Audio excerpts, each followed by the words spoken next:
There we go. I do believe we're live, so I'll say indeed. And greetings unto you, beloved and holy friends. What a dear pleasure it is to have you here again on another conscious evolution, another opportunity for us to systematically remove negative thoughts. Sam, just the other day, talked about how the Buddhist way, or the Buddha, talks about instead of trying to find happy thoughts, the real objective should be to systematically remove the negative ones. Slowly but surely, finding inside yourself, noticing, I think is even a better word, within yourself when negative thoughts arise, and then actively silencing them, putting them out of your mind. Jo has this terminology that she likes to use about how we should see negative thoughts as guests that are temporarily visiting in the guest house that is our mind. And when those guests are a little bit unruly, you need to send them on their way again. Be like, okay, was nice having you. It's time for you to say goodbye. I have gotten my little card sleeves. However, they do not fit in there in their current form. The plan was for me to take these little, what do you call it, laminates off of my cards and then put them in those sleeves. However, this is not gonna happen. I have found out. The laminate had glue on it and it is permanently bonded to the paper that is holding the image. Bit of a bummer, I know. Bit of a bummer. But I've been putting a bruise on my body, cutting these cards out. I've done a fair bit. I spent like I spent like 4 hours. Spent like 4 hours yesterday doing all of these. All right. Showing. And they're done now. However, I still have half the deck left. And I started cutting them before I received my sleeves. So, even though these are nice and cut, right, from how they used to be, I still have a lot of work to do. Good morning, Jules. Hey, how you doing, Jules? Today's stream topic is about systematically removing negative thoughts. Hi, Mel. Looks good. Thank you, Nancy. It is time. It is at long last time for us to do it. These cards have been getting frayed slowly but surely for a long time. And I thought it would be kind of apt to do some of this process with you friends as well instead of it being done afterwards. It is extensive. I think the rest of them should go fast though, because the rest of them I just have to cut the sides, these sides specifically. There's very little tolerance. And I dare not cut my actual cards. Dare not lose a little sliver of paper. There be. A new card revealed. Lord Commander, how's it going? CJ. Hey, dude. I'm doing well. I feel really in control. Feel really stable. Feel like my perspective is a good one. And I'm super grateful for that. I'm doing some things, getting some busy work done, something that I've been wanting to do for a long time. And now it's finally being done. I'm setting down my phone to listen in the space here with you, Nancy friend. That's awesome. No, you, Jules. I'm wonderful. How are you this morning? Good too. I'm happy that you're feeling awesome too, that you're thinking my awesome feelings is pretty awesome. It's awesome to have these awesome feelings alongside you. How are you doing, Jules? How are you doing, CJ? Nancy, if you're still here and not already lurking, let us know how you're doing as well this morning. Yeah, today's stream topic again.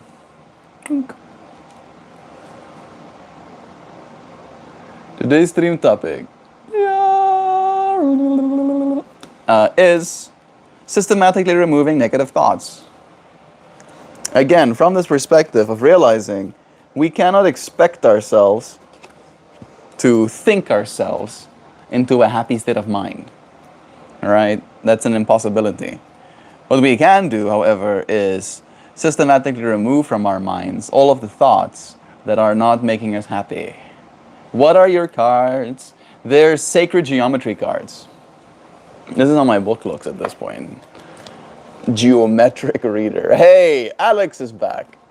Yo, Alex. You can see, like, this book has, like, I'm starting to, like, chafe away, like, a dent in my pages. Yeah, Alex. Yo, I am wrapping all of these cards in new sleeves. They're still technically in their original sleeves, but now they're double sleeved. This book went through a hard time. Yeah, that's a little 7 years. 7 years of almost daily use will do to you. You'll get a little bit touched, as they say. How are you doing, Alex? I am kind of surprised to see you back here again. In a pleasant way, pleasantly surprised. I'm doing good, just chilling with my little sausage dog Daisy, watching American Gods. That's a good one. That is a good one. I think I watched it, but I can't remember anything. Parts of it's coming back, but I do know it's a good one. Yeah. American Gods. You dress like a spiritual guru on a trip in India. Yeah, I do like these clothing. They do make me happy. Right, now I need to do this. I need to just cut like the smallest little sliver off of all of these cards. Otherwise, they will bow inside the sleeves. Ask me how I know. It's so much. I mean, I did technically sleeve every single one of them and go through this process before. Alright. And it clearly paid off. My cards are still nice. The actual images are unaffected by all of the time that they have been pulled. And all of those little pixels are being protected.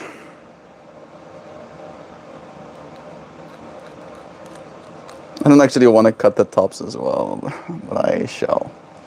Nice, another one. Done. Have you been to India? I've not been to India. I cannot wait for the day that I do get to go to India, though. I'm very excited. Twink! Another card. Sleevewood. Is that a lone buffalo as well? I'm always surprised. That's my secret. I'm always surprised. Bay is here with us as well. Hey, Bay. How are you doing, lone buffalo? How are you feeling, Bay? You have to look. You have that look going on for you. Show me your pants on the shelf. My pants on the shelf? You want to see my pants? You want me to put my pants on a shelf so you can see it better? How about there? I'm keeping my pants on, thank you. I want MeltMore to dress up like a Gambit and start slinging cards while speaking his Afrikaans gibberish. Ja, ik ga mijn kaarten gooien in jouw gezicht. I'll totally do that. One buffalo, it will be the best. Yes, everybody will start calling me Gambit. Because the G in Afrikaans is a sound, so it's gonna be Gambit, not Gambit. Yeah, that's what it's gonna be. Jules likes that. Nice. Good, doing good. How about you? I'm feeling good, bae. Doing so good. Colette is here with us too. Hey, Colette. How are you feeling this morning, friend? Hope you're doing well. How much do I need to donate to make this happen? Lone Buffalo. I'm gonna make like they do in India and go, guess, foreign man. Guess how much this drink is that I just served you. It's totally not like 1 rupee or something. It's totally 75 rupees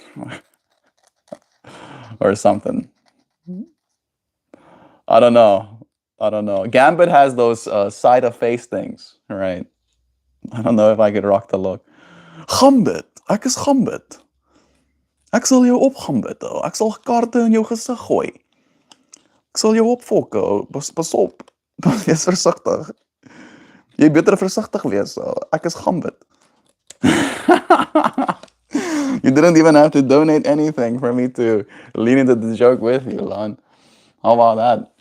How did you end up in America? They had like these great walls, that they made Mexico build. However, they were not really good walls.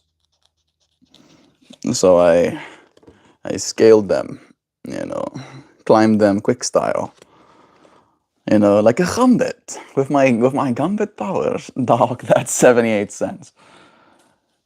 Hey, yeah, I wasn't trying to scam you here, Lone Buffalo. Lone Buffalo. I don't know, bro. I'll always take money. Like, I'll let you know that much, right? Like, I'm definitely not opposed to receiving money. However, like, money is not one of my motivators, unfortunately. I wish it was. I think I'd probably be way more successful at this point in my life if money had that draw on me. However, I've been very blessed in my life to never, well, technically I've starved myself, At one point I was starving. Not really. Like, at one point I couldn't afford food at the end of the month. However, I was like, yeah, an opportunity to fast. This is good. This is actually good. Not having any money to buy food means it's so easy to fast. And I did. I would like fast for sometimes a whole week. Usually it was just like the last weekend, right? The last kind of like 3 to 4 days of the month. And I was completely fine, even back then. However, during that time, I think I was more money motivated than I am right now. Right? Like, these days I fast because I want to, not because I have to. That does probably make a little bit of a difference. Hey, Alex was lucky yesterday. Yesterday I was kind of lucky. I got my cards read by you, a Japanese and an American. Usually the girl who do that ask for money. Yeah, usually they do ask you for money to pull a card for you, because a lot of people make a lot of money. I have a friend in South Africa who pulls cards for people, tarot cards for people, and he makes like $500 a month, which in South Africa is good money, really good money, right? However, again, I'm not motivated by money, so I've never really thought to gamify or put a price. I'll pull a card for you for $1, right? Because then you can buy me. You can buy my behavior for $1, and I don't like that. Closest thing people have gotten is Lone Buffalo to getting me to do tanok, right, for $5. But that was also because I was just being playful and I kind of wanted to. I was like, no, you gotta pay for the privilege. Oh, man. Yeah, today's stream topic again. Is Sam here? She is. Look at her. Sam is here with us. I've been thinking about that line that you shared a while ago now, Sam, is that the Buddhist way is not to try and think good thoughts, but to periodically, systematically, remove the bad ones from our minds, right? And then find ourselves at peace because we've done so. And I've been thinking about that a lot. Been being like very, very mindful of that path. And I've just been feeling good, right? Because I've been doing just that. Every time negative thoughts pop into my mind, I go, no. How about no? How about actually, I'm not in a bad place? Have you considered that? Have you considered that actually the world is not over yet? Have you actually considered that there is still so much left for us to find out? Look at these little freaking slivers. Look at the bag of slivers that I got here. It's just been so much. So meticulous. But it's going to be worth it, totally. Good morning. It's Friday. Good morning, Sam. It is. What are we kicking around this morning? The sutra smelt? No, I feel like I'm doing hand mudras with these freaking cards over and over again, but yeah, should I do this for you?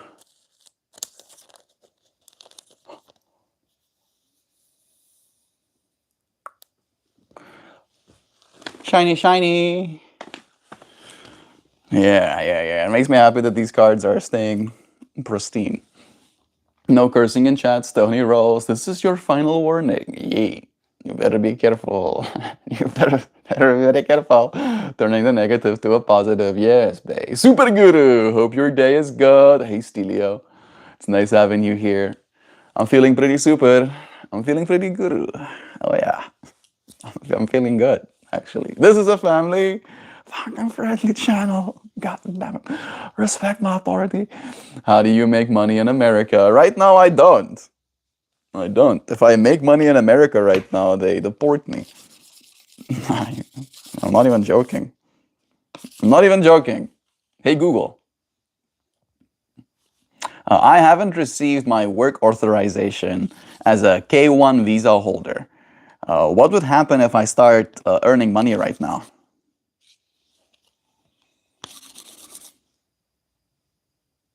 It's going to tell me. It's not telling me. It goes... Och, ek sê amper vloekwoorde. Amper begin ek sommer vloek. Vloek en skree, ek sal. Let me see. No. Bruh. Where is that? There we go. Here we go. So, working without employment authorization violates your K1 visa status and carries significant risks. Working illegally exposes you to potential visa revocation or deportation before your green card application is officially filed. And if my employee will also get penalties.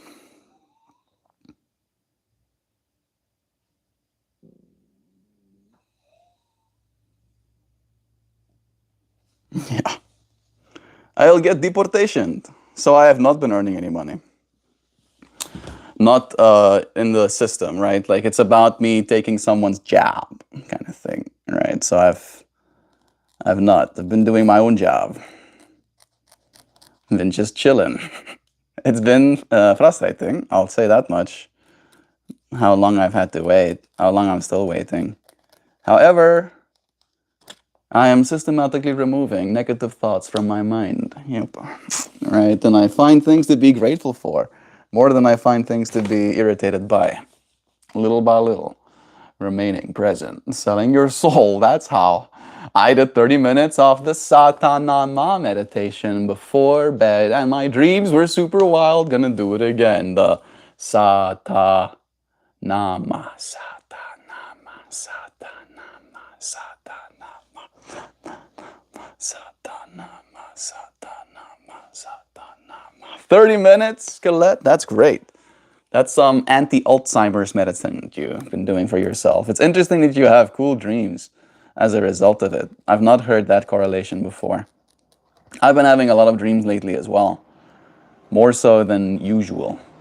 But I'm not bringing a lot of the information back. I'm just very aware that there's a lot going on in my dreams right now. Excessive amounts of dreaming. Yay, another sliver has been extracted. Why do you want to go to India to get a spiritual guru tag like the monk who sold his Ferrari? Yeah, exactly like that. That's why people go to India, to get a guru tag. Because that's how it works. As soon as you step foot on India, people come running. They put a tag on you that says guru. And then, you can basically get on the plane again, go right back. You don't even have to stay. I want to go, as cringe as it sounds, Alex, I want to go and meditate in the Himalayas. That's actually what I want to do, right? It seems pretty cliche, but I have heard good things. I've heard that meditating in the Himalayas brings a certain experience with it, and I would like to experience it for myself. Boom. Another record, Borapis. Bad thoughts, grab a pepper and try to hold on to it. Morning everyone, morning Darren. How you doing? I pour booze on my brain, order a pizza to my door and watch Spider-Man. That sounds like an adventure. Have you seen the GTA 6 ending leak? No, I've not. I didn't know that was happening. No, was it woke? We deserve this release date. We've trained so long, and it's gonna get delayed again because of this shit. Oh, so it actually happened. There's actually a leak. Nice. We're gonna get humanoid robots and quantum computers and probably fusion technology before we have GTA 6. That checks out. I feel like at this point it's a meme.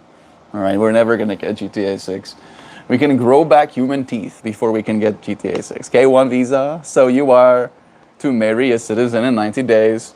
I have married a citizen in 90 days. It's not like any citizen that you can marry. You have to marry the person who sponsored you. But yeah, I did do that. I am a married man.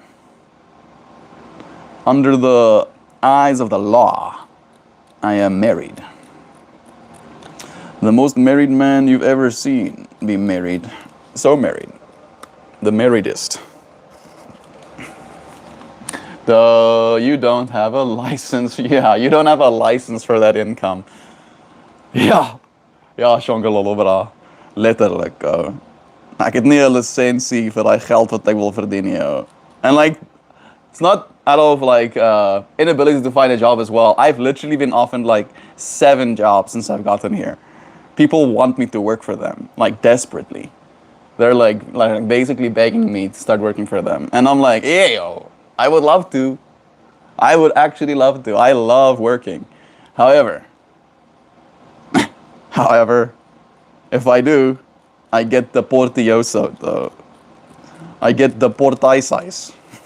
Dia portas. So I'd rather not. I'd rather not get the porties and keep following the law. Like the law-abiding citizen that I am. The most law-abiding. Yes. I abide so laws that they're gonna make me president. You know, they were like, you were the best law follower. We're gonna now make you president. And then I was like, wait a second, I thought the president doesn't have to follow the laws. He's like, yo, you're right. You're actually right. This is all a ruse to get you to come in so we can deport you anyway. I should stop making these jokes. I'm not buying any new games, not even the new Elder Scrolls. I literally have a custom poster for each Elder Scroll games and exclusive Elder Scrolls merch. You can't get any more of your money, Lone Buffalo. The disappearance of hard game media is definitely concerning Buffalo. It is why. Is that why we're not buying anymore? I mean, just don't buy anything. That's my philosophy. Have you considered not buying anything ever? The only thing that I'll buy is like tools at this point, all right? Unless I can use the thing I'm buying to make my life better for the duration of the product's existence, all right? I don't buy it. Nope. Fucking miss me with that bullshit. I don't want none. I'm so over buying things. I have bought enough to realize that every time I buy something, unless it's something I really like and something that I'm actually gonna use, right, once a week is almost like my threshold. If I don't use something more than once a week, then I shouldn't buy it. Right, and as such, the things that I buy, the things I've bought since I've come here, is stuff like a little shop vac. Is it a shop vac? Little handheld vacuum, all right? I bought myself some gear for my wheel.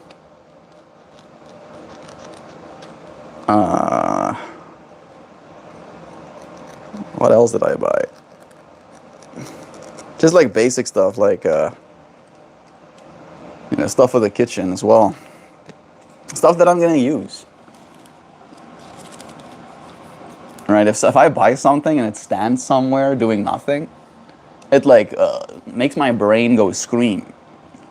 My brain goes, what? The cool thing about America is you can return things.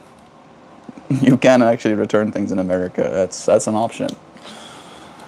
Yeah, don't buy things. It's time to let our childhood rest in its grave. It's more defined. It's more dignified than them popping up. It's gorgeous to disgrace it. Yeah, that is one part that but one part of it, I'm getting into archiving all media with digital and physical redundancies, hard copies and digital repos, in a Faraday cage, in a private server with hard drives, and on my own shelves. That is pretty cool.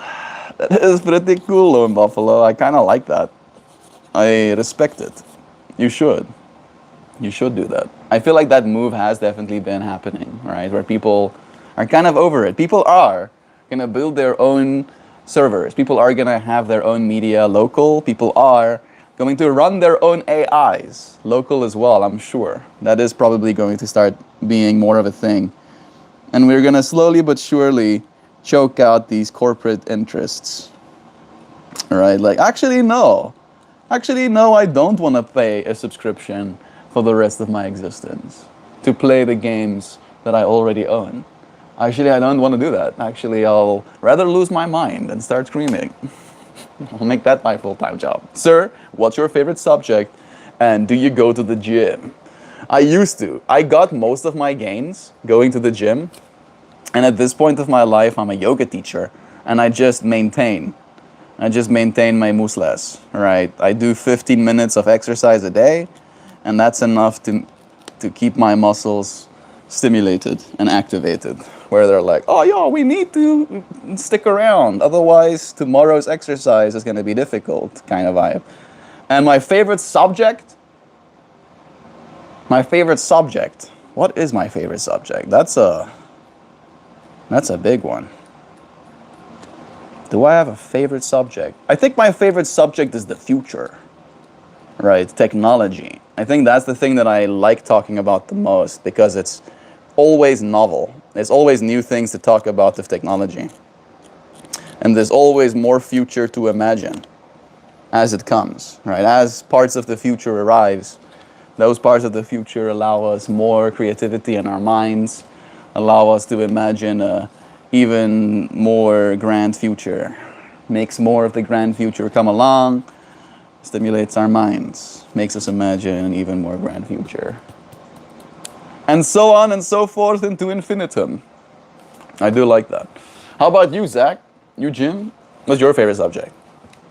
Your father wants you to get a real job and a driver's license. I've had a driver's license since I was 18. I have driven like 70,000 miles for my work.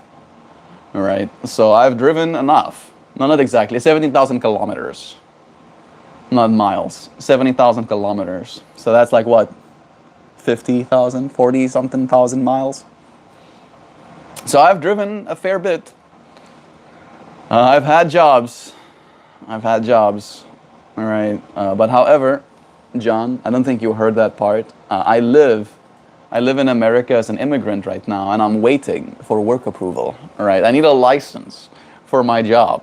They're buying books, scanning them into repo, and then burning them. Yeah, they're not even like part of the process as well as they're cutting off the back of the book. What's it called? The spine. They're cutting the spines of the book so it's easier to scan. Try to get a 401k with company match. I don't know if they have that in the Himalayas. John, how do you think I'm gonna afford to go to the Himalayas? All right, I probably will have a job. Probably get myself a job. Get myself paid a salaries. And get myself a 401k, so that I can prop up tech billionaires' irresponsible spending. Yes, love that. And then I'll still go to the Himalayas, right? Because now I have the money to do so. Right now, I don't, so I'm chilling. I'm both chilling. Good morning, Melt speaking in tongues. I hope that all of that I've said has not been me tongue speaking, but I did talk in Afrikaans a little bit. They're already stealth editing your virtual book copies. That's wild. Your dad wants you to stop being so notorious that people are shouting your name in the damn street, John. Why? I would recommend a book or an audiobook called Living with the Himalayan Masters. If you feel drawn to those places, this is a must read. That's a cool suggestion, bae. I don't know if you're on the Discord. Living with the Himalayan Masters? Very cool title. I feel like it would definitely stimulate even more of my wanderlust. Would I get double FOMO for reading that book though? Be like, oh, I want to do it even more. I already want to do it all the time. Melt is my African American friend. You know? I kind of want to make jokes about that, but I don't know if they would land well. I don't know if any of those jokes would land very well. So I'm just going to like slowly tiptoe away from that topic. Is there a hippie or spiritual location in South Africa or Africa, like Bali or India? Heck, I was seeing a travel vlogger and he found a hippie spiritual location in Siberia, Russia. Yeah, there probably would be. There's a bunch in South Africa. Like South Africa is a big place. South Africa is only a little bit smaller than America. And there's a bunch of different ways of being. I haven't personally met like a, or been in a space, as you said, but I'm sure there are. Right? I think you probably have to be on the in group to be invited into a little hippie commune. They do have meditation centers and stuff like that in South Africa as well. Right? If you just want to like do a silent retreat or something like that, you can do that too. Probably meet the people in the hippie communes in those places. Boom. Another card. Done. I'm getting there. I'm getting there. I still have so many left. Imagine getting deported back to Kathu. Alexis, there are a lot of hippies in the Garden Route, Western Cape. There you go. Shongololo Brandos. Melt's cousin is ninja of the antwoord. Nee, het is nie. Hy jok. Is nie so nie. You should only be buying index funds and Bitcoin. You're right about that. Yeah, I am pro crypto. I think Bitcoin is going up again, isn't it? Not surprised. It ebb and flows back and forth, but part of me, unironically, is worried about quantum computers, right? Like, I wish I wasn't, but I'm pretty sure they're here. And in order to make Bitcoin post-quantum, it's going to take a lot of community involvement. Like, every single person and their mom is going to have to move their private keys, right, to post-quantum states. And that's going to not be fun, right? And a lot of people will lose a lot of money. And that could potentially, you know, hurt the token value. Right. I would love to have more, of course. Right. I think all of us probably would love to have 75 Bitcoins in our wallets. However, I'm not one of those individuals that's going to be able to get there anytime soon. I find myself very much leaning into the felt fact of my reality. All right. I spent money on a wheel yesterday, right? I would be way better to probably buy myself, as you said, index funds or Bitcoin. But my wheel has been, my one wheel, my EUC technically, has been out of factory unbalanced, right? Its wheel doesn't seat properly. I think one of the wires are misaligned or something like that, and it's banned. So I inflated and deflated and inflated and deflated again, got it smoothed up, tried high pressures, and it was just simply impossible for me to get it to seat properly. So there's a little bit more rubber on one side than there is the other. So it creates this oscillating hopping effect when you get up to speed.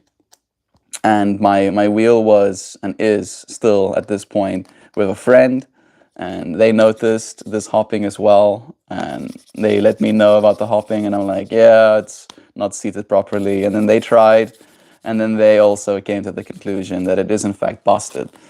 So I spent $75 on a new wheel last night. They freaking charged me $25 for shipping. Kind of ridiculous. So yeah, right. And again, that is going to be something that I can use. I'm going to be able to ride my wheel without those oscillations, which will make it a little bit more stable on the ground. So the odds of me, getting very familiarized with the pavement will be a little bit lower, which is pretty worth it. I'll probably be able to look back in hindsight and be like, oh, I wish I bought, $100 worth of Bitcoin instead. And that'll probably be true. However, the felt fact of my experience will be the one that I get to have. All right. And those moments will come too. I will probably save a certain percentage, dollar cost average, as they say, once I have a job. However, in the meantime, I earn very little money. All right, very, very little monies. So I buy the things that will improve my quality of life, not necessarily make me more secure in my future. As you do, John, but SpaceX, go to the moon. Yeah, SpaceX, good. We'll probably go to the moon. However, all right, I am very much okay with waiting and seeing. I was not one of the initial investors, I'm happy to say. I think it did kind of crash a little bit, didn't it? Already? I saw multiple people doing garden route, and none have showed me spiritual locations where those hippies claim they get some sort of special energy directly via satellite. Yeah, just get a job. Hey, John, I will literally get deported. Like, literally. They will literally deport me. All right, you need a bank account. That bank account is attached to your address. That address is where I live. If they see deposits of a salary coming into that bank account, they come to your address and they send you back home again.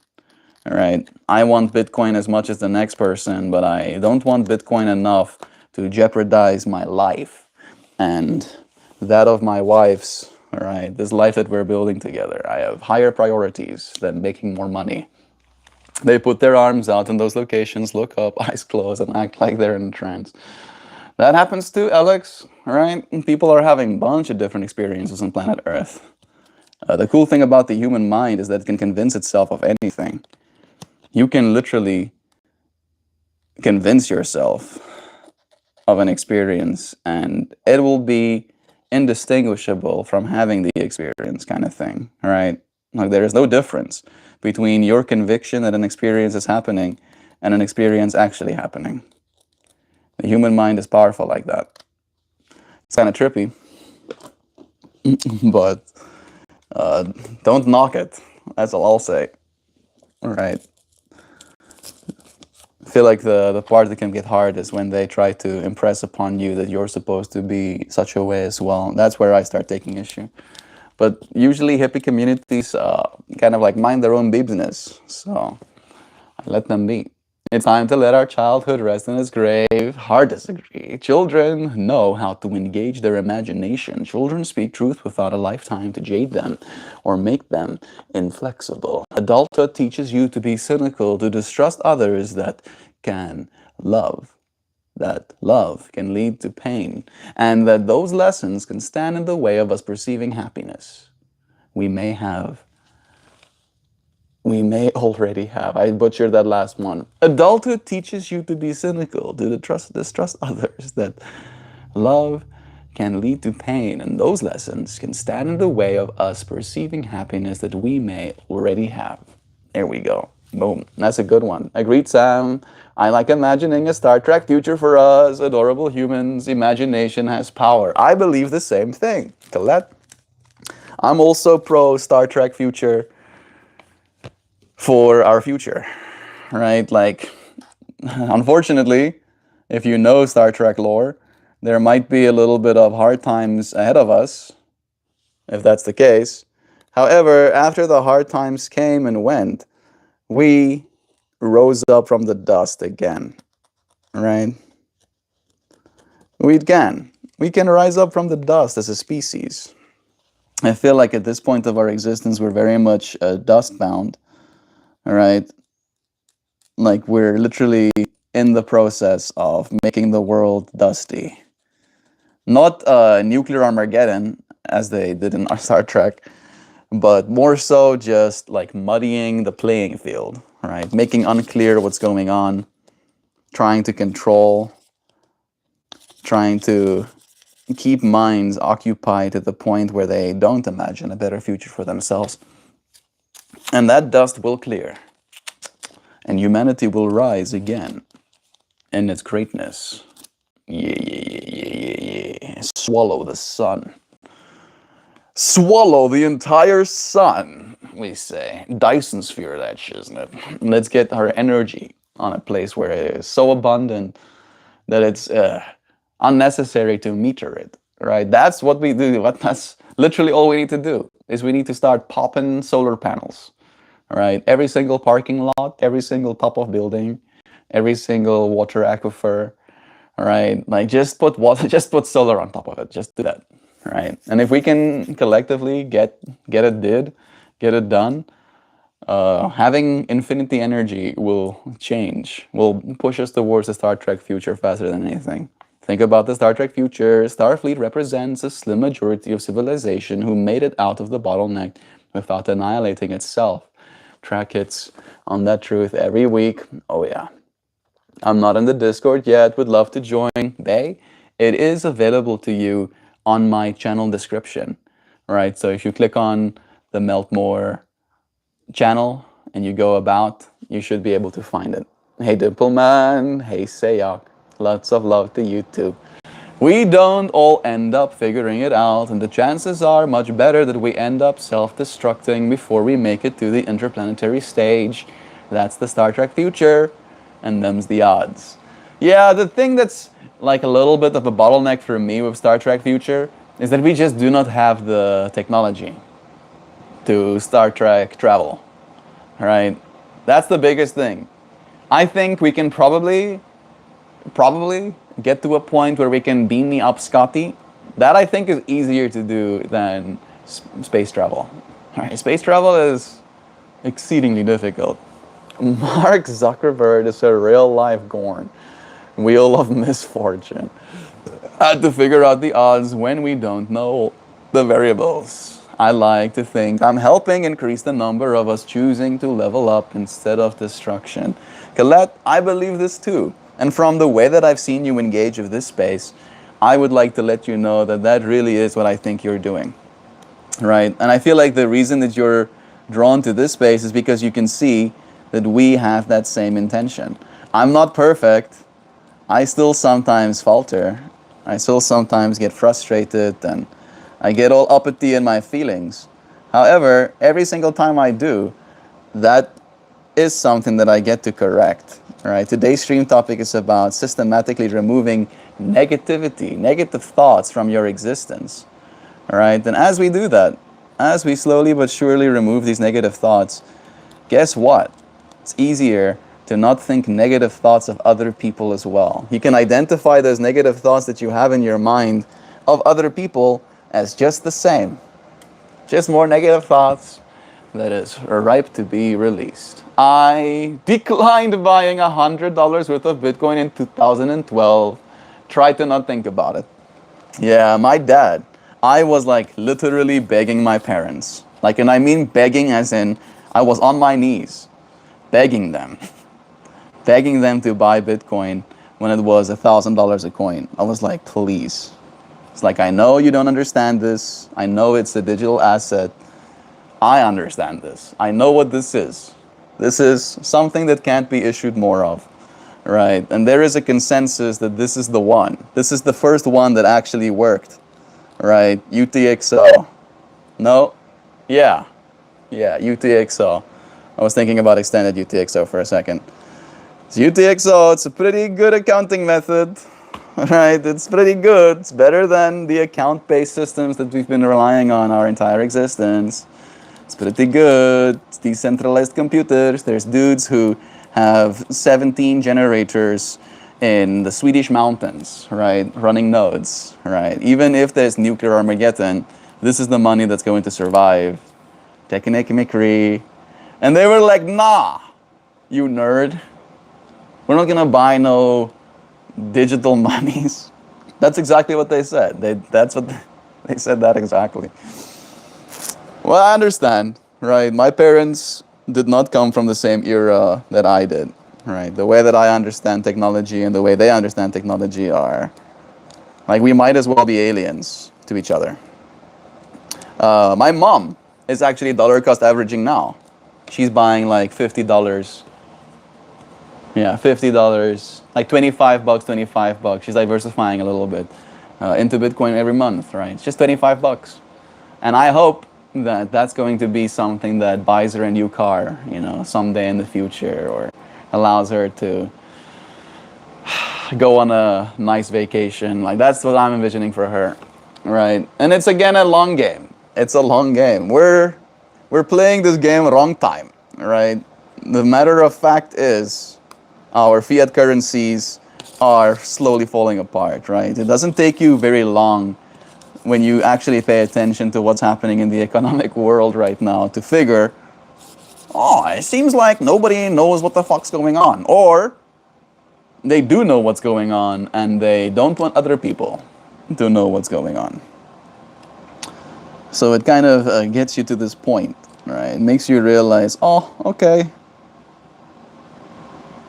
there is some room for change. However, putting all of your eggs in that basket is also not something that I'd advise. All right, because again, the quantum computers are coming. All right, you can transition Bitcoin to post-quantum, but again, doing that is exceedingly difficult because you can't just make all of the wallets suddenly post-quantum as well. You're gonna have to move your wallet to a post-quantum wallet address as well, and yeah. Many people that own Bitcoin forget about it, kind of thing. All right, they have it in their cold storage or whatever, it's laying in a vault somewhere. All right, they're busy with their lives, and then suddenly things go post-quantum, and their wallets are undefended, and then they come back to having their wallets drained. That'll be pretty catastrophic, right? So it's better to err on the side of caution, as they say. Hard not had. We just don't have the technology. I think the necessity is the mother of invention, and when we need it, we'll figure it out. Right now, Archer is right. Space travel is boondoggle. Yeah, exactly. My personal headcanon is that all the deposits of our trash and landfills and shit is what's gonna become starship fuel in a few thousand years. That's pretty funny. I was having the thought about our landfills recently as well, but I thought of them as mining sites. I was like, yeah, people in the future are going to mine our trash heaps because it's going to be the richest shit on earth, basically. It's like, yeah, people have been depositing rich metals and stuff, literal gold and PCBs in this landfill for the last 50 years. Japan is screwing us over. I don't think Japan is screwing us over. I think Japan is just screwed, period. Lone Buffalo. And now, because they hold so much of American debt, America has to buy their currency. All right? Start screaming and understanding what's happening. It's kind of terrifying. Yes. But I think they know. I think this time they know what's going on, right? China technically went through a real estate bubble, in the last couple of years, and they survived it really well, right? Actually, a lot of people were capable of owning homes, like started getting into home ownership because of the massive collapse, right? And things are pretty okay there. However, they are okay because they had some sort of foresight that was something that was going to happen. And I would like to believe, probably wrong, but I would like to believe that America knows what's going on. Freaking Scott Besson. We're living in like the wackiest kind of like possible reality. I'll admit that much. Fort Knox is empty. It might be. Everyone is quietly making towards the door before the dollar pops. Yeah. Yo, bro. What's up today? Flynn, I'm slowly but surely putting these cards in new little pouches. It has been a process. It's been taking me a long time. But I'm getting it diddity done.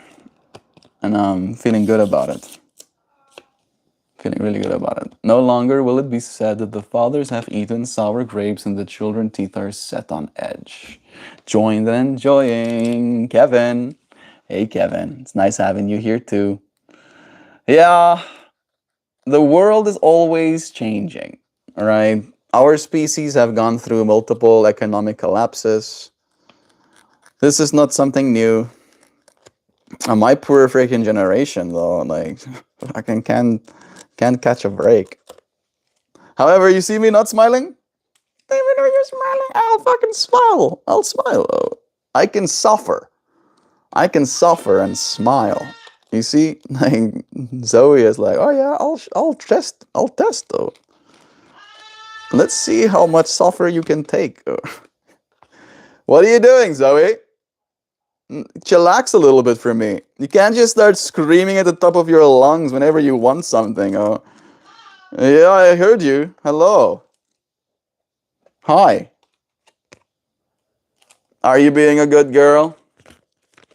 Is that true? The Wednesday dance helped. We got heaps of rain today. And yesterday. There you go, bae. You must have danced with me. Alright, that's the only way it works. Is if there is collective intention for changes to happen. Let me go and check on that bird. Yellow, baby, baby, baby. Are you a good girl? Are you a good girl? Look at you stopping your screams. Like a sweetie bird that you are. Like a sweetie bird. Like just a little sweetie bird. Oh, you're so sweet. You're so sweet. You're so sweet. I'll get you these. And then I'll get you one of them's. Wah, wah, wah, wah, wah. Wah, wah, wah, wah, wah. Wah, wah, wah, wah, wah. I'll get you a cookie.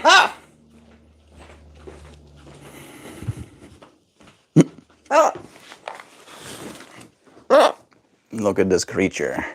Magnificent. Magnificent creature. That can make sounds. Thank you for the kiss. Huh? What? What you want to kiss him? Aw. You're so sweet. Can I give you some scritchums? Some more. Aw. He's like, oh, scratchy. Oh, it's a little itchy. Aw, she's sweetie. You want to step on my shoulder? Chillax, so. Step on my shoulder. No? I need two of my hands. I can't just do this process with one hand. I need both my hands. This thing is in the way. I'll move it. You step on my knee. Step here. There you go. All right. Indignant bird squawks. Yeah. You want a cookie? Huh? Give me a kiss. Thanks. You're a sweetie bird. You're such a sweetie bird. You happy? You happy? You happy? Yeah. Happy. Yeah. The bird is barking, you guys. I'm making you a cookie. Relax. You be patient. You are a good girl, Zoe. You're such a good girl. You're such a good girl, birdie. Such a good birdie girl. You wanna go bye-bye? There we go. We wrapped up this nuts for juice. Look at that. Wait, be patient. You say bye-bye? Bye. What a good girl. Wow, you wanna give me a high five? Wow, you wanna give me a fist bump? Wow, good girl. Yeah, happy? You happy? You happy? Yeah. You want out? All right, let's do a big spin for them. Big spin. Bix, whoa, sorry about that. I touched your. I touched your tail of my fingers. There you go. There you go. Yeah. Happy now? Yeah. Get some, Zobert. Get some. That's yours. So that's all you. You enjoy that now, okay? You have now good some funs.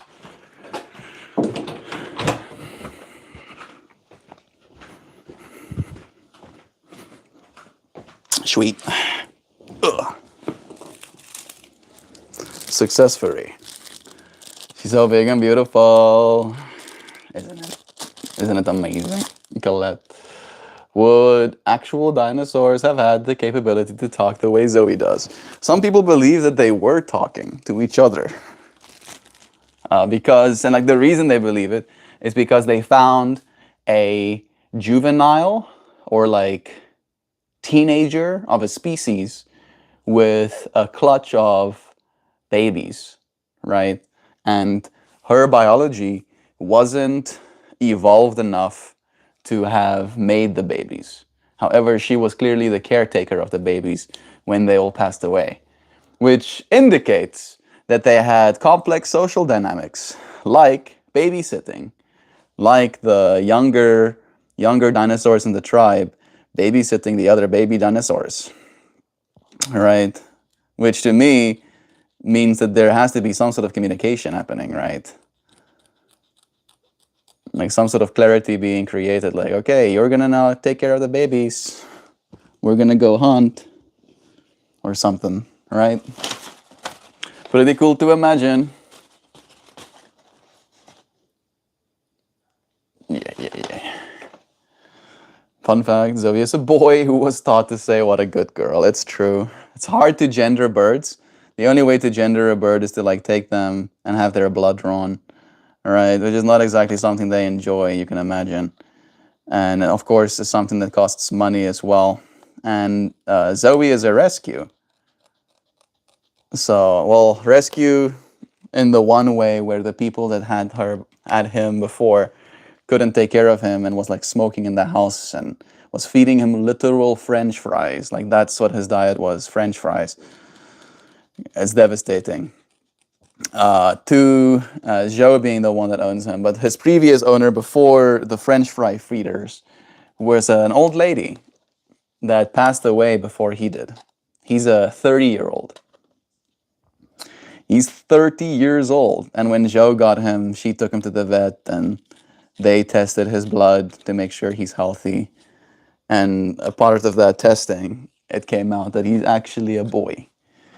Actually. However, he's Zoe.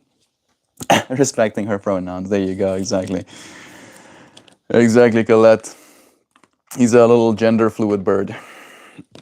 He's nice. We love him. Some people believe they were talking to each other. Was that the conclusion of that nursery nest they found in China? There you go. Yeah, exactly. Exactly, Sam. I assume God decided not to give birds peepees because they didn't need another reason to fight. They do have. They do have, though. Some of them do. Unfortunately. I don't know why. I don't know why I have to remember that this is the fact, but fortunately it is. This is the card that's gotten the most delaminated. Good thing that it's gonna go into a sleeve very soon. Very soon all my troubles will disappear. I thank you, friends, for being here with me for this. I've been busy for an hour. I did say that I spent 3 hours or 4 hours yesterday doing the rest of them. A labor of love right here. Yeah, Francine Hart. I don't know if there's anybody else in the world who has loved and appreciated your cards as much as I have. I have reached out to her on Instagram, but I don't think she manages her own Instagram. I would love to have a conversation with her too. Like, making hundreds of works of art, traveling the world to go and see these different places. Francine Hart lives the life. has lived the life that I want to live, kind of thing, right? Which in and of itself makes me feel like I don't need to because someone has. You know what I mean? Living vicariously, realizing that we're all one kind of thing. That somebody else living that life means that you also do. Boom. Alrighty. Dunzo again. How many do we have left? 1, 2, 3, 4, 5, 6, 8, 9, 10, 11, 12, 13, 14, 15. 1/4 of the deck left. A little bit less than a quarter of the deck left. I feel like we're in the home stretch now. In the home stretches.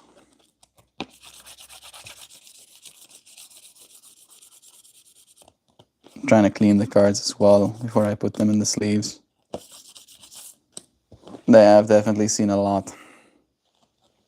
Joe is here. I'm getting used to my new office space, and my morning routine is finding its new footing. But it's nice to pop in and see y'all. You in here.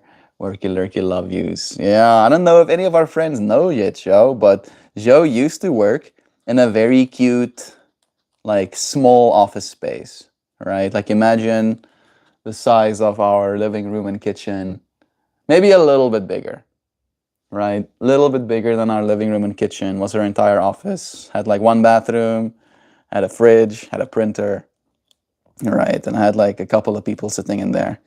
And then she moved to an annex, right? Which is suddenly a way bigger building. And she's in the way I see it, in a mind space with way more people than she usually has been. And it's been a little bit discombobulating. Wish her well. I hope that she finds her footing in that new space and that it becomes a good one. Change is never comfortable, especially in moments like that. All right, when things were already good. Like change is great when they change in a way you want them to, but it can be difficult to stomach if it changes differently.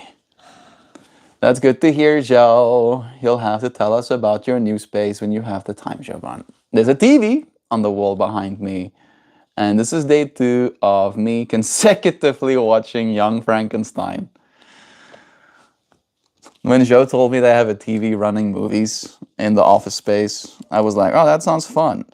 And now finding out that they're running the same movies over and over again, I'm back to not thinking it's fun anymore. Oh my goodness. And I'm seeing an uncanny resemblance between Gene Wilder and Melt. I think I've had someone say that to me. I think I've had my mom say that to me. My mom has told me I give her Gene Wilder. Is that a woman, right? Gene Wilder? Oh, not the woman. Yeah. Yeah. It's Charlie and the Chocolate Factory, mans. I can list this one. That's like basically me. I just need some eyeliner. I could rock that look. Yeah, I can see it too. I can see it, Joe. Oh, he passed away. Gene Wilder passed away in 2016. Willy Wonka. What a fractal.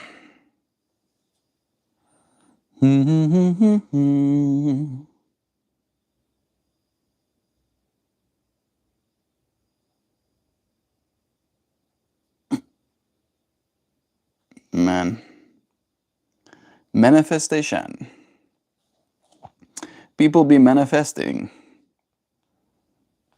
People be manifesting so much. Gene Wilder is probably the most famous for his Roald Dahl film. He also did Blazing Saddles. I'm pretty sure he's most famous for his Charlie and the Chocolate Factory film. Like, if that's the way I see it, at least, right?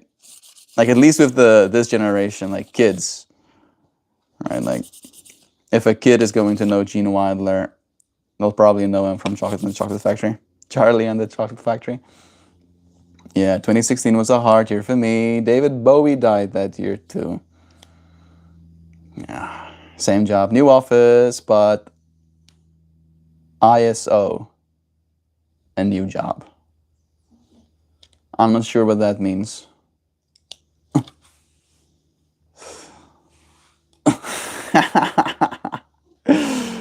Oh, Lone Buffalo. That was kind of funny. It wasn't me who did that. Can I, can I let you be free again? No, I think you're gonna have to wait it out. I don't think I can untime you out. It's only a day thing. It's only a day thing. I'm sorry. I'm sorry. Kevin was like, absolutely not. You're not going to Willy Wanker in our stream. Thank you very much. Today's stream topic is about systematically removing negative thoughts, and that one could have been detected as like a troll comment, so I can see it. Love is true. I'm still here on the other side for you, Lone Buffalo. Stick around and let me pull a card for you at the very least. Alright. I'm getting through them. I'm getting through them. One card at a time. Have you guys seen the lava lamp going behind me? I got that right. At least you get that. That's a show. Look at that. There's a whole show going on behind me.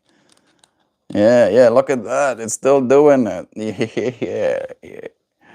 Freaking lava lamping. I do like it. Makes me very happy. Charlie and the Chocolate Factory was written by Roald Dahl. The same author also wrote James and the Giant Peach. Me and Joe watched James and the Giant Peach for the first time like 3 days ago, 4 days ago. That movie did something to me. Like, I walked away from that movie not knowing what I was supposed to walk away with. But I had something.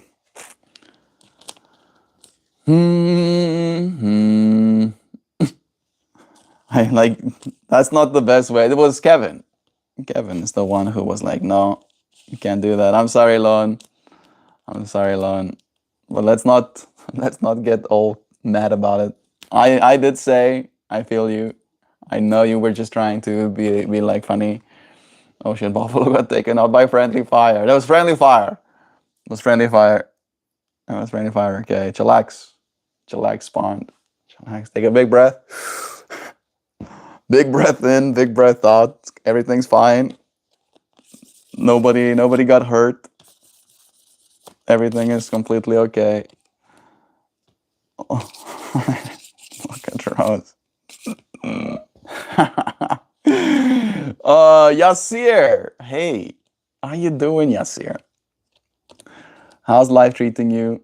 Today's stream topic, Yasir, is about systematically removing negative thoughts from our minds. That we cannot hope to find happiness by just thinking happy thoughts. That we can find happiness by systematically removing the negative ones. Are you having any negative thoughts today? If you do, you can share them with us. You're doing good? That's good. That's super good. Yeah, I hope you continue to.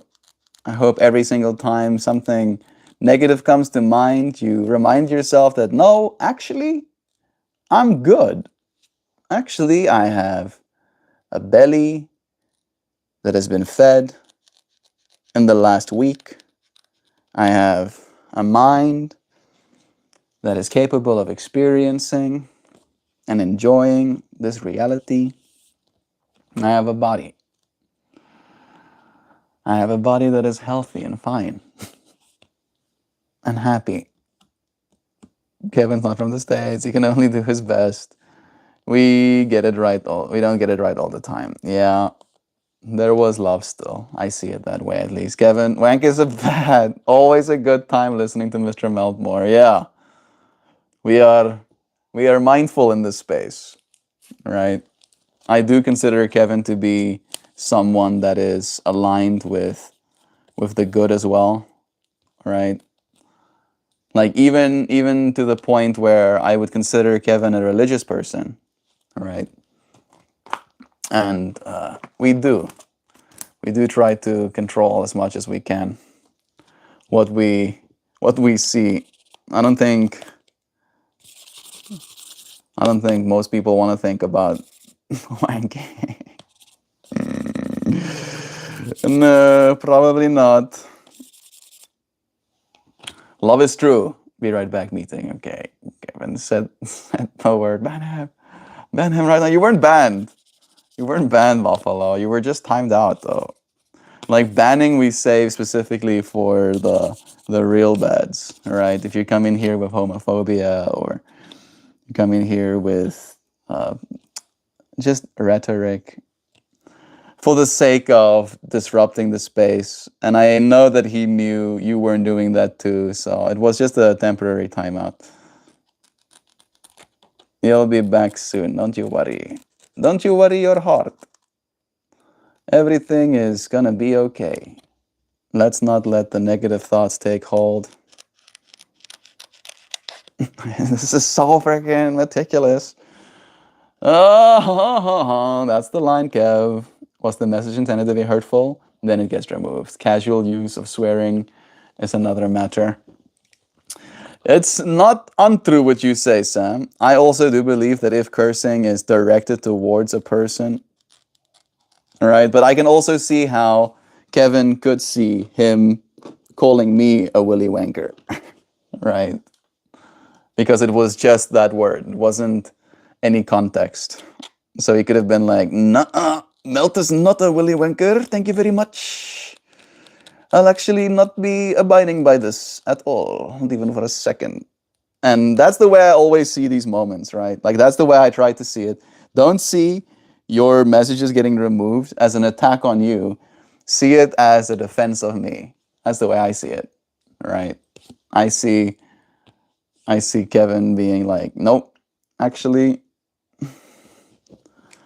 I respect Melt enough to not want him to have things like that said at him. So I appreciate it. I appreciate the love. That's what I say. Like, yeah, yeah, good vibes. Yeah, love. Yeah, yeah, yeah, yeah, yeah, yeah, yeah.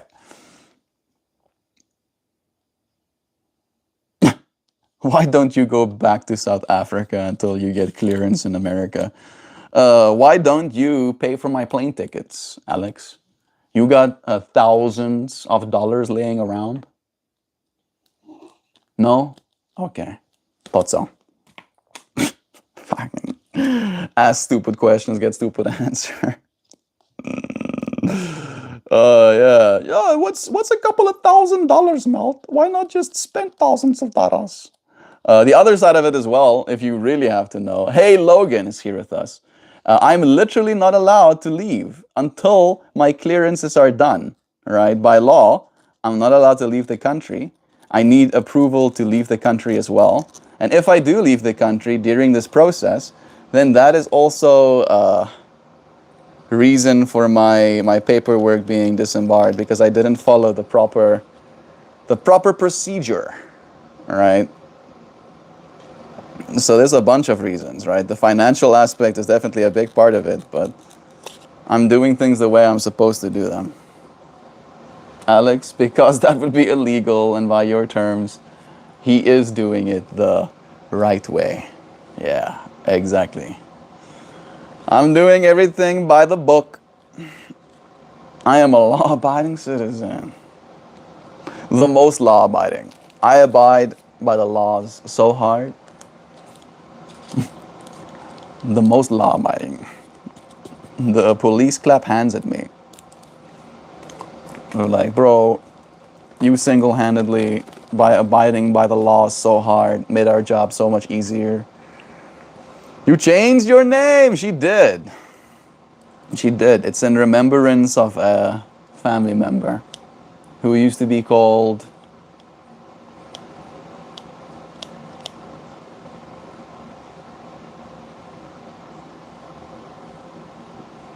I'm trying to remember. The funny bard? The funny bard? Welcome back, Lonely. Lonely Logan. I'm sorry, I shouldn't say that. I'm like remembering Lone is a red rose, kind of fractal.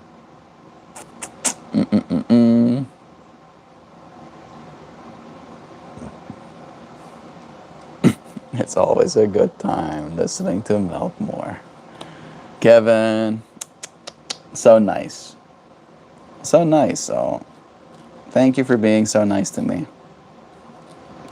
I do appreciate these moments of love and compassion.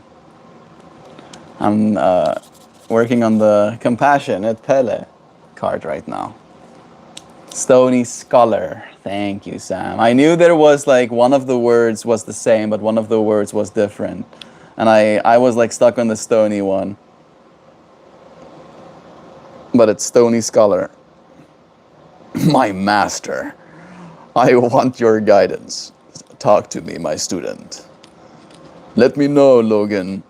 What is on your heart today? Let Master take care of all of it. Master. Yes. Master. Master Super Guru Melt. Please, grace me with your infinite wisdom. From The Mask. Jim Carrey reference. You got a Jim Carrey reference? Was she just dropping?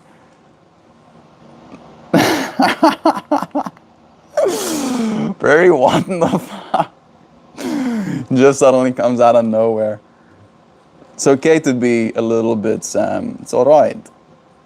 Alright. Otherwise there would be no little Seth running around in the world after all. I'm sorry. I'm so sorry. Oh, makes head swish noise. Oh, that makes more sense. I should have caught that.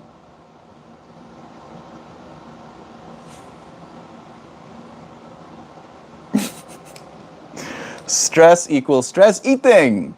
Both are the same. You're stress eating, Logan. I'm a stress eater too. I also stress eat sometimes.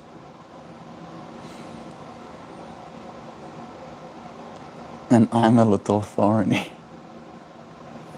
Little thorns. Yes. Roses have thorns. Despite how beautiful they are, they can still prick you a little bit. Hurt you just a little bit. Tell me about it, Logan. Are you stress eating right now? Is that what's happening? I used to stress eat too. Right? Like when I was around the ages of 13 onto 16, I used to stress eat a lot. I became an adult, or not an adult, I got my physical form. I got like my adult body around 13 into 14. And I was relentlessly hungry, and eating something would change my alchemical state, make me feel something different to what I was feeling in that moment. However, the problem is I was constantly chasing that power to change how I'm feeling. And the thing about food is that it costs money and it runs out. So even if you have money and you've bought yourself a bunch of food, after you've eaten it, you have to spend more money and go and get some more potentially, right? So that's not the ideal solution to dealing with your feelings, right? Realize that what you're trying to do when you're eating, when you're stress eating, is you're trying to control your alchemical state, right? The chemicals in your body, you're trying to change that. You're trying to upregulate the amount of dopamine you experience so that you feel a sense of self-approval, so you feel good. What you can also do is breath work, right?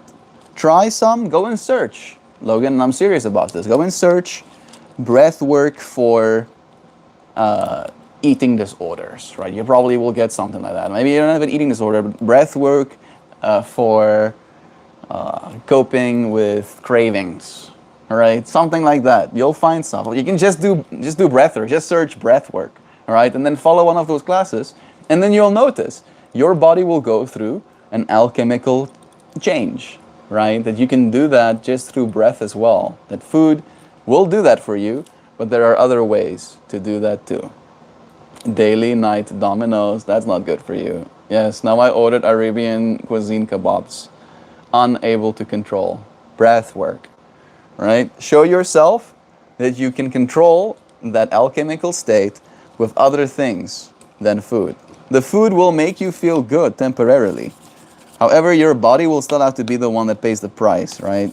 If you're eating more calories than your body needs, your body is going to do what it's designed to do and put that energy away, right? However, an excess of energy can make you feel lethargic, right? It can put you in a down state instead of actually doing what you wanted to do and uplift you. Prairie dog, I got smited for saying "Holy wanker." I was, as always, I serve as a shining example of borderline kosher behavior. Hey, oh, you're still here. You're still here. You didn't get smited. And again, that was only a temporary one as well. It wasn't like a permanent ban on Buffalo. We're still here for you, bro. We still love you. You're still worthy of our kindness. Today's stream topic is about systematically removing the negative thoughts. All right, so now it's your job to integrate today's lesson. Don't think negative thoughts about getting silenced. Think positive thoughts about how much the space cares. Yes, this space cares so much, right? I don't know if you were here for me saying that, but instead of seeing it as a personal attack, see it as a defense of me, right? Kevin wasn't trying to attack you as a person for what you had said. He was trying to protect me and this space from having to see a word that might be triggering. That's the way I see it, right? That's love. That's kindness. There's still love and kindness in that. Love is true. Logan, have you thought about converting that fat to muscle and getting more ripped than Terminator's phone book? That's pretty funny. Yeah, I would suggest the same, Logan. That's what did it for me. I was 240 pounds as a 16-year-old. And then I decided, no. Actually, I'm gonna, instead of being viciously overweight, I'm going to get Jacko Bobaccoed. All right, I'm gonna start doing ketosis at that point. I'm gonna start exercising daily. I'm going to control, right? Because that is what the food does for us. It gives us a little bit of momentary control over what we feel, what we are experiencing, right? And food is delicious. So of course, all of us want to experience deliciousness. However, food is also fuel, all right? It's not just about the deliciousness. It's a fuel. And your body only needs so much. And if you cannot control yourself, then your body will force you to pay the consequence. I think I missed some. Let me see. Prairie dog. I'm old as F. I'm forgiven for saying stupid shit. Prairie wolf, even though you are our internet mama, I still think of you as a fellow young person, right? As a fellow person who is still getting ready to live the next 100 years wisely and hopefully. No dying on my watch, Prairie Wolf. You're gonna live to 1,000 alongside me. I won't take any excuses. If I can show up for 1,000 years, so can you, I say. I want to see you living. I want to see you teaching us all of your carrot growing techniques. How did your carrots turn out, by the way, Prairie? Everything good? You happy with your harvest? How do you store them? Do you like pickle them or something? I'm loved? Yes, you are. You're so loved, Prairie Wolf. We want you around forever. We love you so much. I do push-ups daily, 50. Good. That's great, Logan. That's really good. Doesn't it also change how you feel when you do that? I imagine. I experienced a noticeable drop in my cravings when I started having golden milk at night. My current theory is the curcumin is decreasing my oxidative stress levels. Decreasing my appetite cues. That's very interesting. I'm happy to hear that you're finding a solution. Yeah, that's interesting. Some golden milk. My sister made it once, but I didn't know that it could help for cravings. That's very interesting. My corpse is here. Kevin, would you smite me for my language if you could? Don't ask questions you don't want the answer to. What's golden milk? Golden milk is made of ginger and turmeric and cinnamon, honey and black pepper. You add milk and butter, you warm it until the house smells like autumn, and then you drink it. I also add coconut creamer because I love the flavor. There we go. Got the recipe too. I do that, but with cold brew concentrate. Oh my goodness. With like you do all of that stuff and then you add cold brew concentrate too. I don't know if that would be good. I'm sorry, Lone Buffalo. Like if something in me is like turmeric and coffee doesn't go together. Like Buddha. Like the Buddha. Well, that sounds like it tastes like awesome. I took a screenshot. Get some. Take good care of yourself, Logan. You absolutely need the black pepper and the butter. Your body needs help absorbing the curcumin and the turmeric, and it does so with fat. It's true. So, if making it home, you promise yourself that you do not cut corners. Huge, orange and frozen. Aha! Huge, orange and frozen. The carrots. Sure, my dear Stony Bard. Or maybe give yourself permission to be fat as hell. Then once it's not a bad thing, you can let the addictive pattern go. That's also a solution.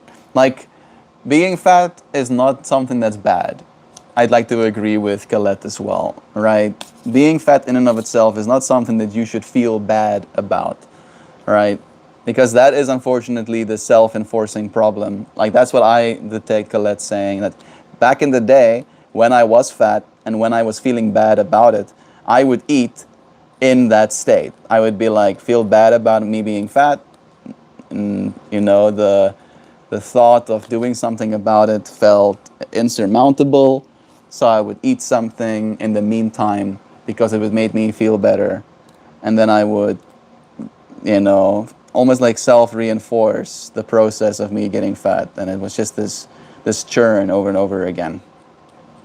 However, the other side of it is realizing again that food is fuel, that when you start exercising and when you start taking care of yourself in that way, you realize that there is an influence, that depending on the food that you ate, you can push yourself harder, or you can enjoy your exercise more. You have more energy, you have more stamina. And then you start to identify inside yourself that there's ways to control how you feel, right? Like you can control how you feel. And food is just a small part of it. Yes, Buddha looks like he's gonna give you a great hug. I just had kebabs, about 1/2 kilogram with rice. Still, I'm craving for some. Is it because of anxiety? Is it because of anxiety medication? I don't know what medications you're on, and I'm not a doctor, Logan. However, I would still suggest you do breath work exercises, right? The fact that you're still dealing with anxiety means that maybe you should breathe, right? Try some box breathing. I think that's what you need to do, Logan. Box breathing is when you take a breath, as many seconds as you choose. Let's do 5, right? In. Hold. Out. Hold. In. And then you do that for a while, right? Each of those the same amount of time. And it will do something for you. I'm not saying that it will cure your anxiety, but at the very least it will tell your body that you're not anxious, or at the very least your breathing won't be that of an anxious person's. Because breathing does influence your anxiety. If you're breathing short and shallow, you're not oxygenating your your body properly, that could also send anxiety signals through your body. All right, and I find that when I have eaten a lot of food, my breathing is affected too. If you've eaten a kilogram of kebabs and rice, that's a fair bit of food. That's 2 pounds of food inside your body right now. You don't need to eat more food. You need to process. Maybe go for a walk. That could be a good thing to do. Going for a little walk after a nice meal will help your body digest as well. If you're like Melt, it's warm outside, I don't want to go outside and walk, then do 10 squats. Just do 10 squats. If you can do more than that, great. But taking care of yourself is going to be the only way you can reduce your anxiety. That's the thing that I have found. That's the only thing that's made me less anxious, is feeling like I'm taken care of by myself. Right? Oh, I showered. Oh, I drank enough water. Oh, I exercised. Oh, I ate good food. Right? Like, okay, what do I have to be anxious about? What do I have to be anxious about? I think it's the reason I'm death by snoo snoo is because stress has an accumulative effect on the body, and reversing that isn't just about watching what I eat, it's about addressing the effect of the stress. True. Colette, I really love that mindful approach, giving the self permission to be as it is, and then starting from where you are. I love that. You gonna do that? Don't worry, guys. I'll hold her off. That's what I tell myself about everything now. What's happening, Melt? A little bit of everything, all of the time. Just a little bit of everything, all of the time. Apathy's a tragedy, and boredom is a crime. Anything and everything, all of the time. I am re-sleeving all of my cards. Hoopter hoopters. Hoopty hooptos. Look at that though. Man, this deck is feeling thick. A thick deck. They are very, very bow sleeved. Mega sleeves. This one still has a absolutely unacceptable. I missed some spots. It's been a process, hoopty hoops.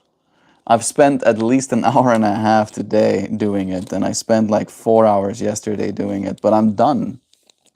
Or at least I'm 3 away from being donezo. Completely done. Goeiedag, my goeie vriend. Jy like braai.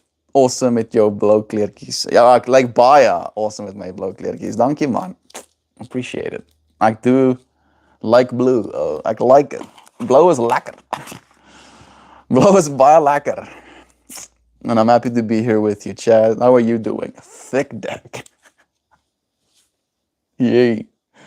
Yay, watch it, Buffalo. You watch it, though. You can only get away with so much, they say.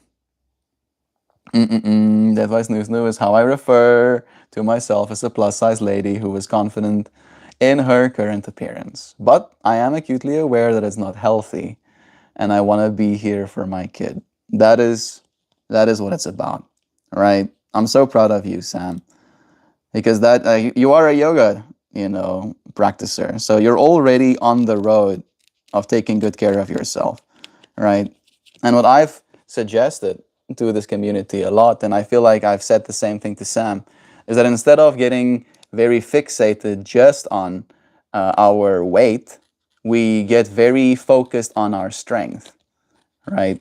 Because even as a heavy person, you can still get stronger, right? Putting yourself in a plank as a heavy person will be harder than it will be for a person that might be lower body weight.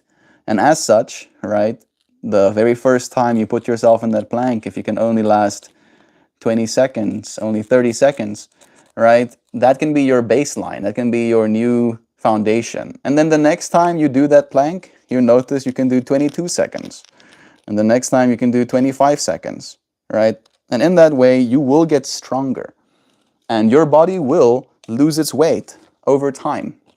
But that's not the goal, getting stronger. The cool thing is as you lose weight as well, it will feel like your strength will be proportional, right? You'll get stronger faster as you lose weight as well. But it is about the strength, right? One of the biggest indicators for mortality as well is muscle mass, right? You want high muscle mass on your body. That's healthy. Muscle is metabolically active. In other words, that your muscle just existing on your body will use energy.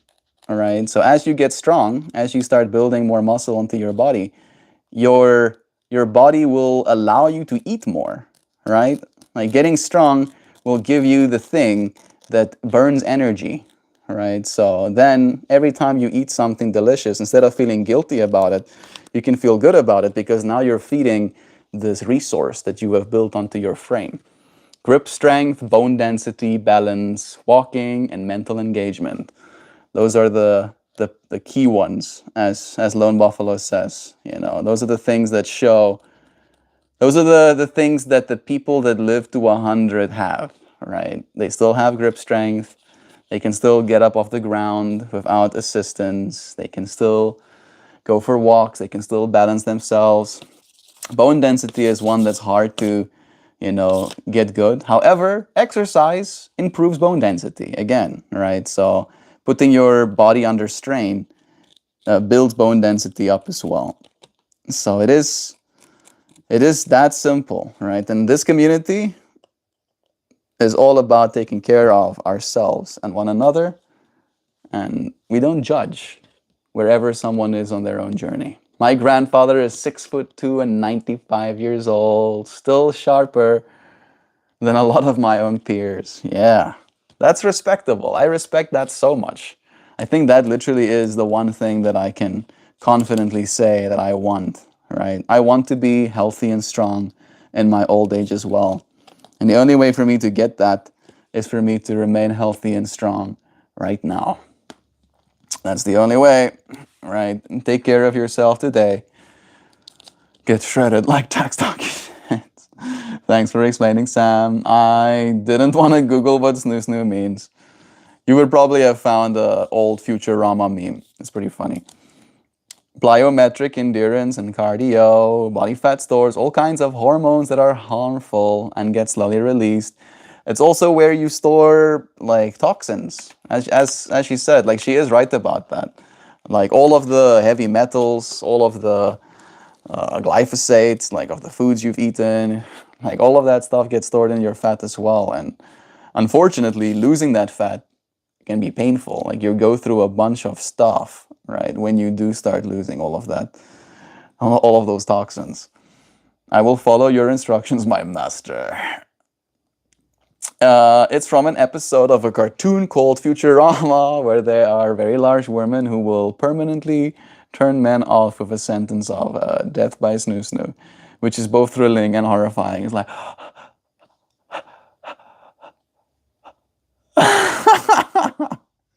I tried, Sam. I tried. The last card that's gonna get sleeved is card number 1. 1 drop. Last 2 cards. Goeiedag, bless again. Crushed pelvises. All right. Zap was right where he belonged. I'm awesome, thank you.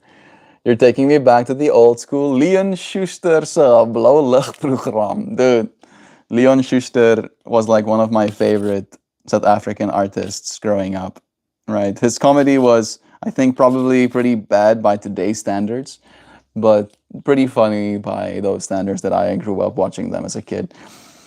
It's almost like a guy working with me. Hy's so vet. Het vet maag lyk soos 'n carport om hom geroeste tools cover te Jeez. Let's again, the grandfather fractal. Man, I love old people with that sparkle in their eyes. It gives me hope, right, Colette? Makes you realize that even at that age, like I met a man called William, who was 74 and a half, as he said, right? Just full of life, right? Literally can live 150 more years, and there's nothing that's going to be able to take that joy from him. And that's where I want to be when I'm old. I want to be that old man that inspires other people as well. I'm going to be that old man in this stream, having conversations with you. Be like, yeah, come and sit, my little grandchildren. and my adopted grandchildren, come and sit here with me. I'll tell you all of my wisdoms that I have gained over the years. I'll probably be cyborg grandpa, right? So I'll have even more wisdom. I'll be able to tell you stories in high fidelity. I won't lose a single detail, ideally. Classic A-team. Dwight Schultz is one of my favorite humans. Off topic to Bard. You're a Bowie fan. Love is true. I put my phone down an hour and a half, and I'm glad to see Melt is still doing what he was doing when I put my phone down. Didn't miss a thing. But I'm done. I'm done, Nancy. I did it. This is last one. Last one. Going into this little sleevy. Boop.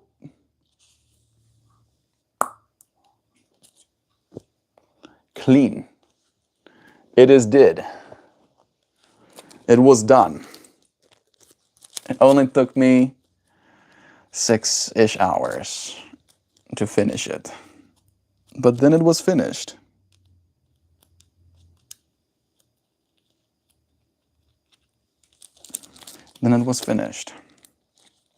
Great satisfaction. Hot show, really hot show. Suddenly you took me back to Adventure Time. Is it Adventure Time?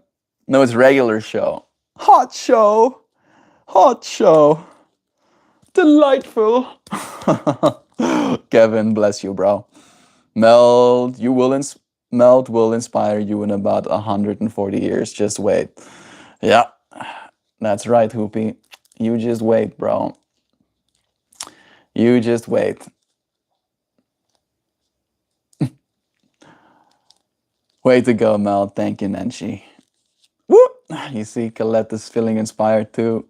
Yeah, such a Bowie fan. I woke up in the middle of the night to see the news of his death and just broke 15 minutes previously. Prairie, I can't tell you how heartbroken I was. I'm sorry for that loss too. All the weight loss talk. Nu poppend in aanhou. I'm like missing some of what you're saying, Chad, and I think our community doesn't understand either. I know, English is hard om Engels te praat, maar hierso praat die mense Engels, so. You can do whatever you want, Hoopty. You seem to be very, very sure of your process as it is. This deck feels good right now. It feels fresh. It's such a fresh deck. It feels so thick though. That thing is solid. It's a lot. I mean, it's mostly plastic, but I still like it. Joe is Melt using scissors that are allowed. These are scissors I bought. These are one of the scissors that I bought. So I think I can do whatever I want. Thank you very much. These are our fridge scissors. All right, so I'll put them back where they're supposed to be. That's the one thing that I did break the rules. Melt is the scissors police in this household. It's true. I'm the man that's scissors police. Because watch, I'll put them back where they're supposed to be. If you know, you know. Yeah, fridge scissors. Joe didn't know about fridge scissors until I came into this house. I grew up my whole life with fridge scissors. My mom would lose her mind. Go sicko style if you took her fridge scissors off of her fridge. All right. After you're done using scissors, you put on fridge. Those are the rules. You better follow the rules or receive the scorn of my mother. You're supposed to point those towards the ground, Melt. Always treat them like they are loaded. Yeah, those are also rules my mom taught me. However, running with scissors is still something that I'm pretty sure I did a bunch as a kid. I'm pretty sure I suddenly got like a speed boost or something when I had scissors in my hands. I'm sorry, I shouldn't say stuff like that. No, me too. I'm not given to celebrity deaths, but his did me in. I felt my youth died along with him. Aw, Prairie. You're supposed to point towards the ground. All right, that's rough, Prairie. Love is true. I'm gonna... Zoe, chillax. Chillax yourself, Zoe. Relaxer. I am going to pull a card soon. from a freshly covered deck. That lava lamp is both popping off in the back. That makes me happy that we got some lava lamp action in the stream today. I love it. I really love it. I never had lava lamps growing up as a child, and it feels like the inner child in me is so happy when I see it just going, just doing its thing.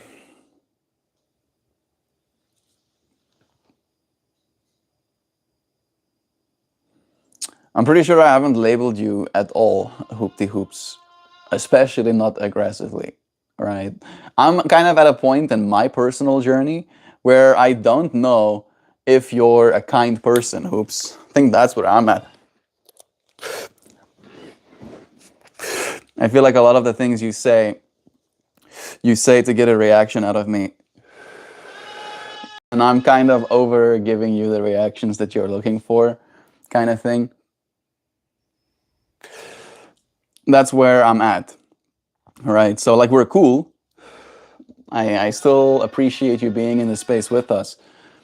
But I feel like more often than not, you're saying things that aren't considered, right? Or at the very least, doesn't come from a place of kindness necessarily.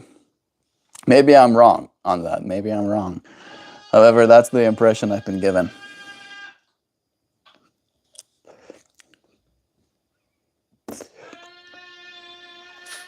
Yeah, Dream Tooth. Dream Tooth is Hoopy. Buffalo.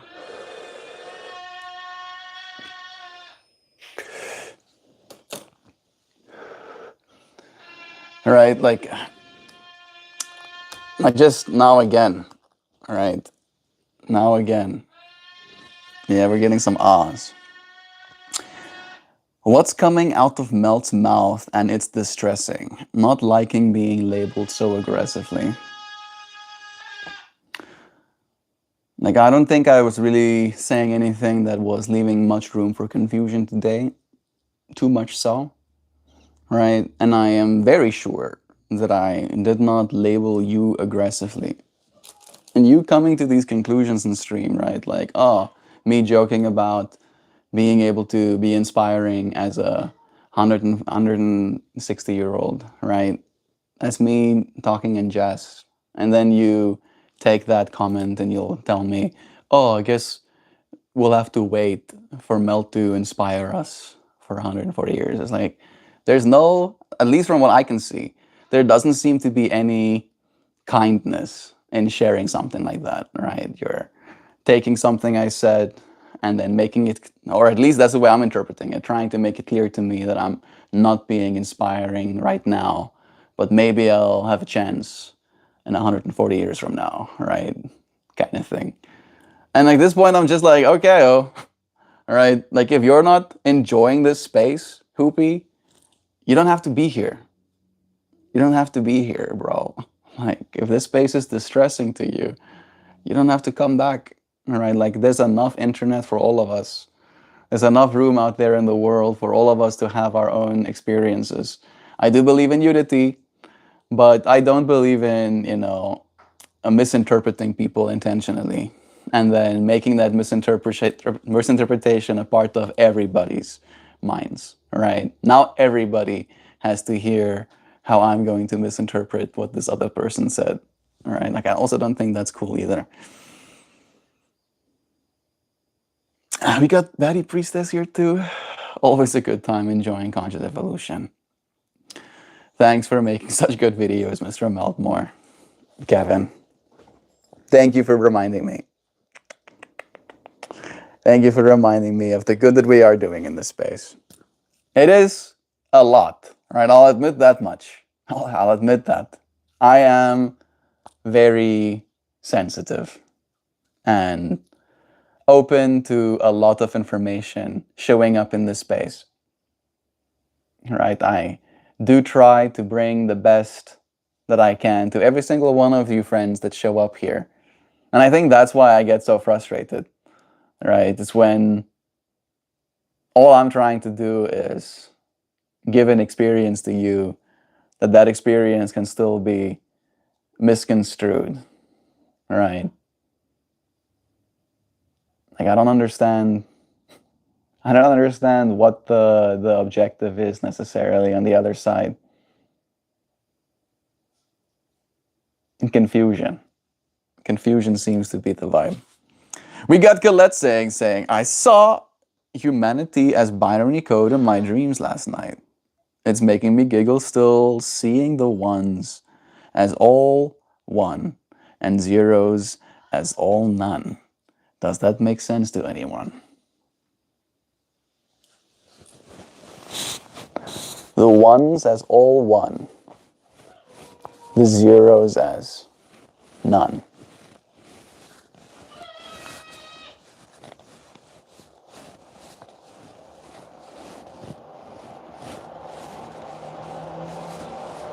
It does make sense.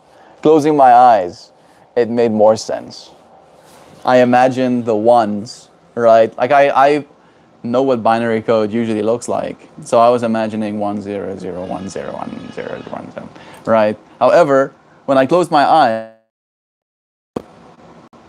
what I saw instead of ones and zeros, just like as code, I saw ones, almost like being little sticks that build up what I am, right? Like if I'm standing, it's like a bunch of ones.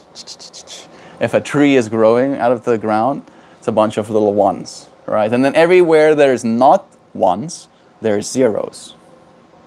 Like there's nothing here, but there's one here. Is that what you meant, Colette? Interesting way of seeing it. Probably you meant something else, but me describing it in the way that I'm seeing it probably gave you a kick as well. Stop watching The Matrix on loop. Note to self. I think me watching The Matrix on loop is starting to drive me insane. Yes. Let me watch The Matrix one more time with this newfound wisdom that I've gained. Yes.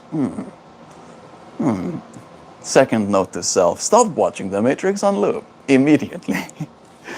Zoe having labor pain sounds. He's just being dramatic. He thinks, but he is wrong, that he can convince me with the screams of labor pains. No. No, in fact, I only respond to kindness, or at least I try. I try to teach him that I don't like him screaming either. And then I'll let him know, like, no, stop. And then he'll start talking nice and soft. Talks all cute like, says nice things instead of saying mean things to me. Back again. I had to make sure that my comments were working. Oh, the dream is like a crazy man outside screaming and making chicken noises, but then every once in a while stops and has a radically lucid moment to convey some deep wisdom, and then goes right back to clocking as a passerby. You should make that skit. That's hilarious. Yes, that's pretty funny. Have you considered that we're all born to one day die? And your life, the small little in-between those two destined moments, is the only thing that you have control over.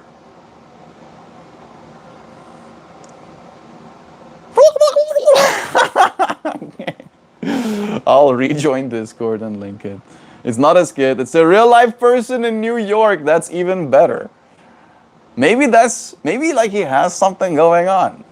I can kind of imagine it working, right? If you give your brain nothing but incoherent chicken sound, pretending to peck on the ground, right? Your brain will literally start trying to become a philosopher just to try and make some sort of meaning out of your existence.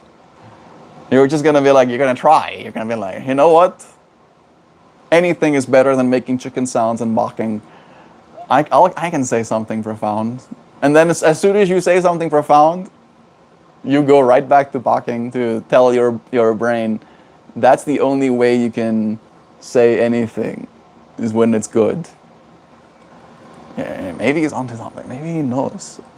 All of us need to find the way of the chicken. He's definitely got something going on, brother. I passed and dropped out 3 times. 3 majors. You passed and dropped out 3 times. Prairie, I had to write papers of all of those movies in college. Passed and dropped out 3 times. I feel like the order in which you're saying it needs to be changed for it to make sense to my brain.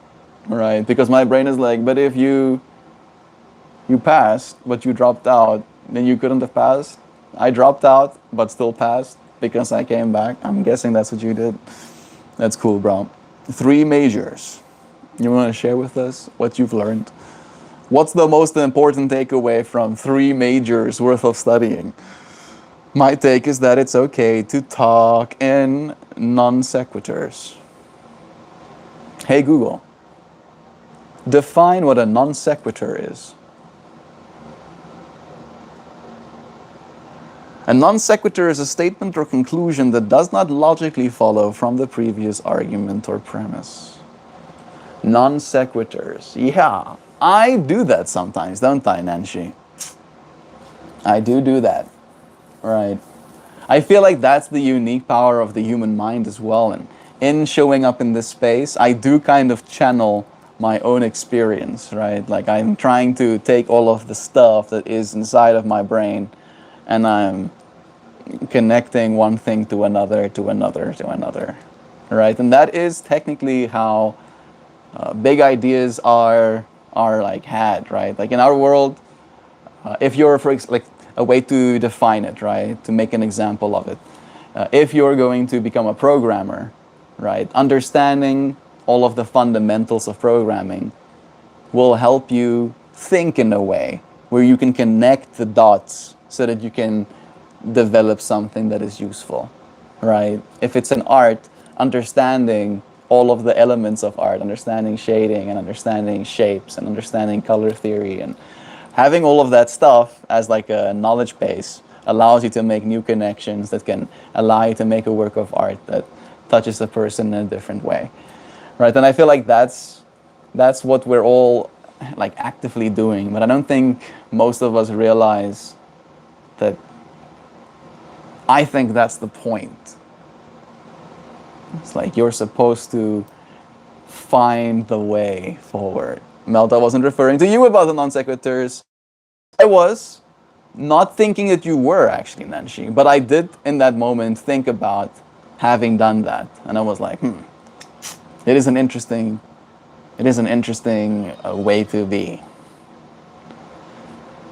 But I think you were probably talking about the chicken squabbles. It's like, that's pretty non sequitur too. The thing and the no thing. I was right about my interpretation. That's pretty cool. You just need to add more material. Matrix, Fight Club, Apocalyptica, rinse and repeat. See the enemy, see the self. Fight like fuck. That's kind of crazy. Matrix, Fight Club. Those I've seen, but I haven't seen Apocalyptica. I don't know. I'm not really into the apocalypse. It's not really one of those things that gets me going. The end of the world doesn't really fascinate me too much. I don't buy it, right? It's like a trope to me. It's like a trope in media. It's been a trope in media since the biblical times, right? Oh, the fucking world is gonna end any second now. And I'm like, okay, I've been waiting. I've been waiting for the world to end all 5,000 of the existences that I've lived on Earth. And I keep coming back for the world to still be going. So I guess I'll have to do something about it. Guess I'm fucking fighting like hell, as Sam said, right? So I get that part. Oh, yes. Yes. Freaking can't take us, right? Convincing us of the apocalypse is, I think, one of those things that like keeps us on edge, right? Keeps us in our fear state mind, as they say. 4 years in college, 3 majors, dean's list every semester while working an overtime job. Jeez. I didn't need a 4-year computer science degree to get a job, and be an expert in my field. I needed practical work and real world problems to solve. Yep. And those are the things that, as you said, like ends up actually getting you jobs in the future, right? They care very little if you have a college degree, technically, in the computer science field. If you can solve the problems they have reliably, right? They're gonna like beg you to work for them. Right? And I have a bunch of friends like that. Some of my friends didn't finish high school on Buffalo. I have a lot of respect. Like, it was a weird fractal, I'll say that, right? Her boyfriend was 25 when he found her, like, being basically a degen kid as a 16-year-old. And then she told him about how her mother is abusing her and not letting her go to school properly. So he basically took her to school, helped her finish her high school degree. But during that process, before she finished her high school degree, taught her how to program because that's what he was, right? I stopped being friends with that group of friends, for various reasons. But basically, like in her perspective, what she shared with me saved her from a bad environment, right? However, there's also like the whole, ethics of that whole situation going on. So freaking complicated. And then she became a programmer. She was coding for a casino, right? And one of her jobs was to figure out how she can create almost like sprites or web interfaces that would load through like old school traditional like infrastructure. So instead of like using like proper sprites, right, as her logo design, she used buttons because buttons were lower, almost like bandwidth on the network, and loading it in on the page than trying to load images onto the page, right? Like she was so smart, right? But still using her intellect to like design gambling apps that can load on the cheapest possible cell phones, right? Which is the other side of it, where like these companies are trying to solve the problem of how to get people that have no money whatsoever to gamble the no money that they have, right? And it's just like stuff like that. It's like you have so many nuanced complexities of this world, right? And if you're willing to learn, you can change your life, right? They bought a house together by the time she was, I think, 21. They are buying a second house, I think, very soon, probably, right? With what the guy's plans was, how he explained what his goal is.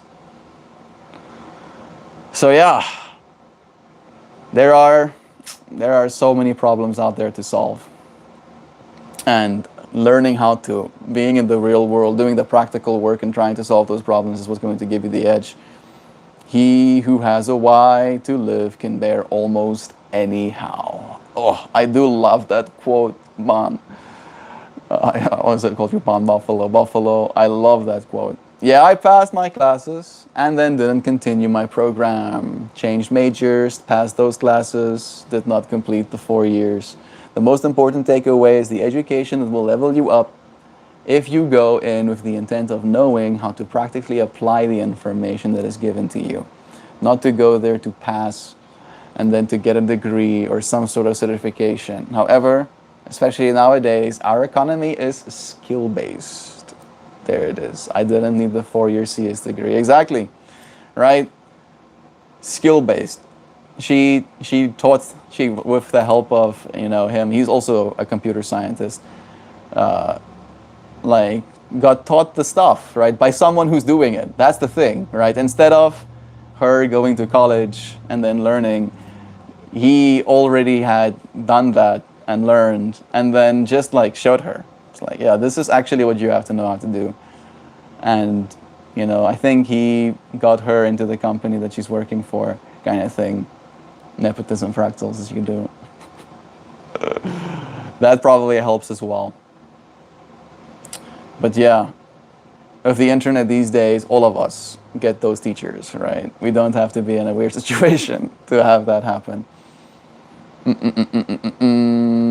Apocalyptica is a story of a native man during the Spanish conquest fighting to rejoin his family after being captured. The name refers to their perception of the end times arriving. Very apt that I did talk about that, right? That the end times have been coming this whole time. Very long live stream today. Yeah, pushing 2 hours.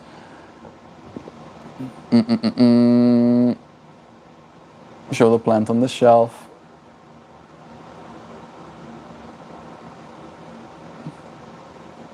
Plants Shown is a good movie. It's well done. I slept through high school. I didn't sleep through high school. Not all of high school. I slept through some of high school. There's a photo of me on the cloud somewhere where I'm just like laying back in my chair against the wall. I was like most to the wall of the class. And I'm just like sleeping. I'm sitting mostly upright, but I'm clearly sleeping. Well, like most jobs, first day they tell you to forget everything that you learned in school, and this is how we do things around here. Yeah, mostly due to concussions and staying up late to watch Adult Swim and lift weights. Priorities, as we say, right? For me, it was also Adult Swim, but Rick and Morty. Rick and Morty is Adult Swim, right? Is it? I think so, right? It is, yeah. I watched Rick and Morty in high school. That was my show. It was my show. I watched it with my friend. I would go to the gym, and then because I was a little skeevy guy, had the gym's Wi-Fi, their personal Wi-Fi, right, that they don't give to members. And South Africa has stuff like that, right? Like, our internet is not very good there. So you would think, wait a second, doesn't the gym give you free Wi-Fi? No. The gym does not give you free Wi-Fi. However, the reason they didn't give us free Wi-Fi is because it was really fast, and we were at a school, right? And the gym was technically touching the school, which means that if you knew where to stand, you would get the gym Wi-Fi. And I did. I did get the gym Wi-Fi. So I would go in gym, and then I would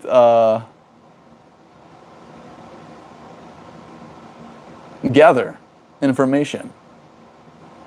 And then I would return with that information back to my college dorm, or not a college dorm, my hostel dorm.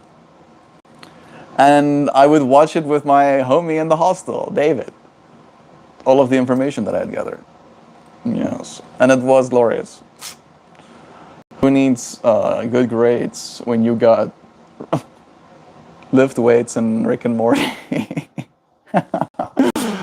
I still passed.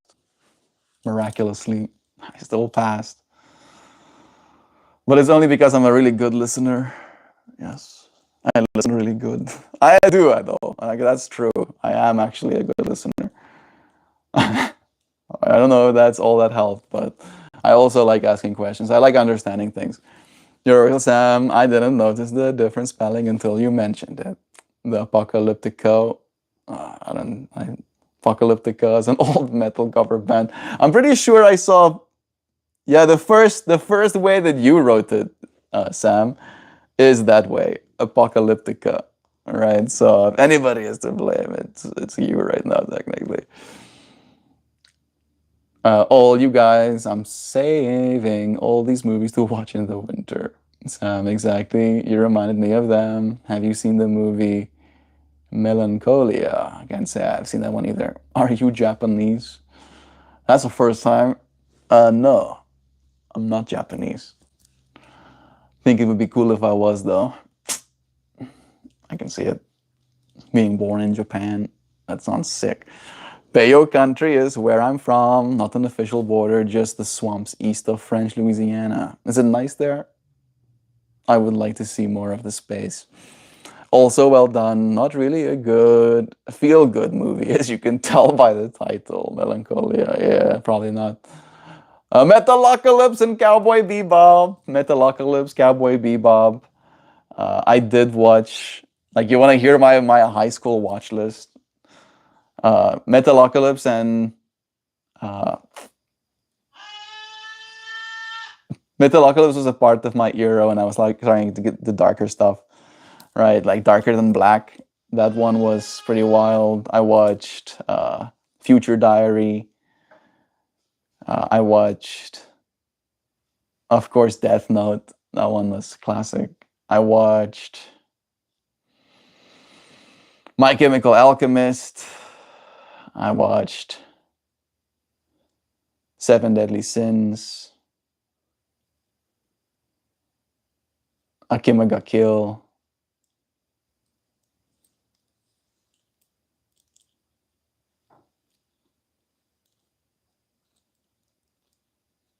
I think I watched a bit of Parasite, but I stopped. Uh, Bleach. I never got into Naruto. The hummingbirds are out there. It makes me happy. And then I watched a lot of movies. But none of them really stuck with me. I feel like there's this... I mean, I'm thinking about some of the like Tom Hanks movies. Like, weirdly enough, Tom Hanks seems to be someone that like really sticks in my mind. Tom Hanks and freaking Nick Cage, of all people. And of course, Jim Carrey. Those are like the people that I can, William Robertson, as I'm thinking about these people that really like stick with me.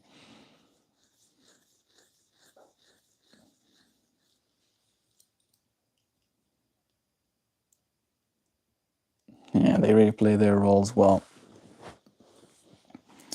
Darker Than Black. Have you seen that one? It's a world where people have powers. However, in order to use your powers, you have to pay some sort of price. Right, and one of the darker like scenes of that movie is of a woman that has like this. She used to be an opera singer, and she has this super powerful voice that she can like use to sonic boom you kind of thing. However, every time she uses her power, she has to eat a pack of cigarettes, or not a pack of cigarettes. She has to eat, I think, cigarettes.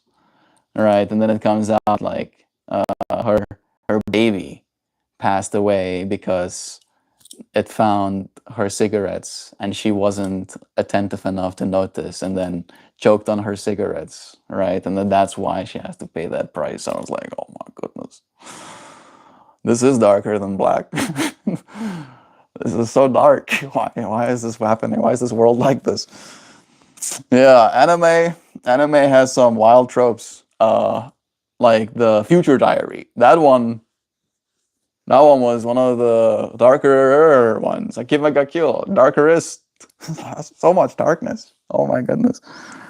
And I think I felt a sense of pride in being able to be present, if you will, with these kinds of experiences and still be myself on the other side of them. Cowboy Bebop I watched as well. That one was, I think, one of my favorites, literally, watching as a kid. I was like, this is cool. This is pretty cool. Made me happy.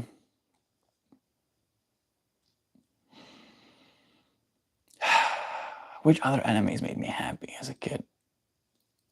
I watched a little bit of Dragon Ball Z as an actual kid, and then not a single episode as a high schooler.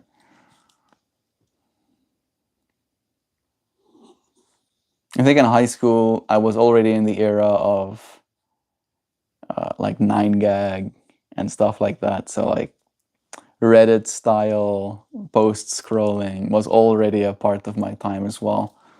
I think I probably would have seen more good stuff if I didn't do that. No singing and dancing today.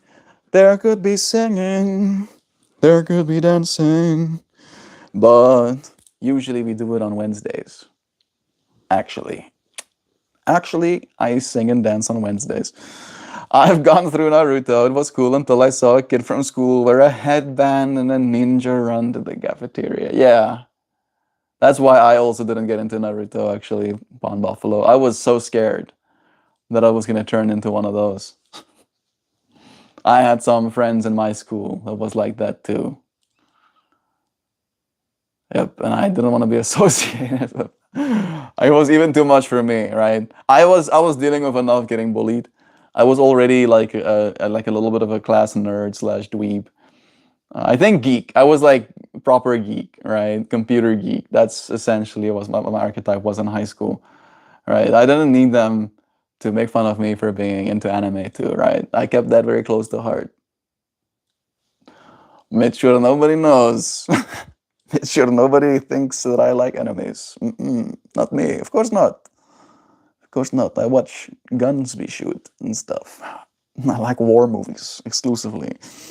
Man, it's low-lying and flat chalk streams, lovely beaches and palm trees in the bottom south. Wendy, that sounds beautiful. Love is true. Ghost in the Shell was dope. Very good. Ninja Scroll was a short one. I don't think I've seen that one. Home movies. The Home Alone movies? Yeah, they're the best. Totally, you're right.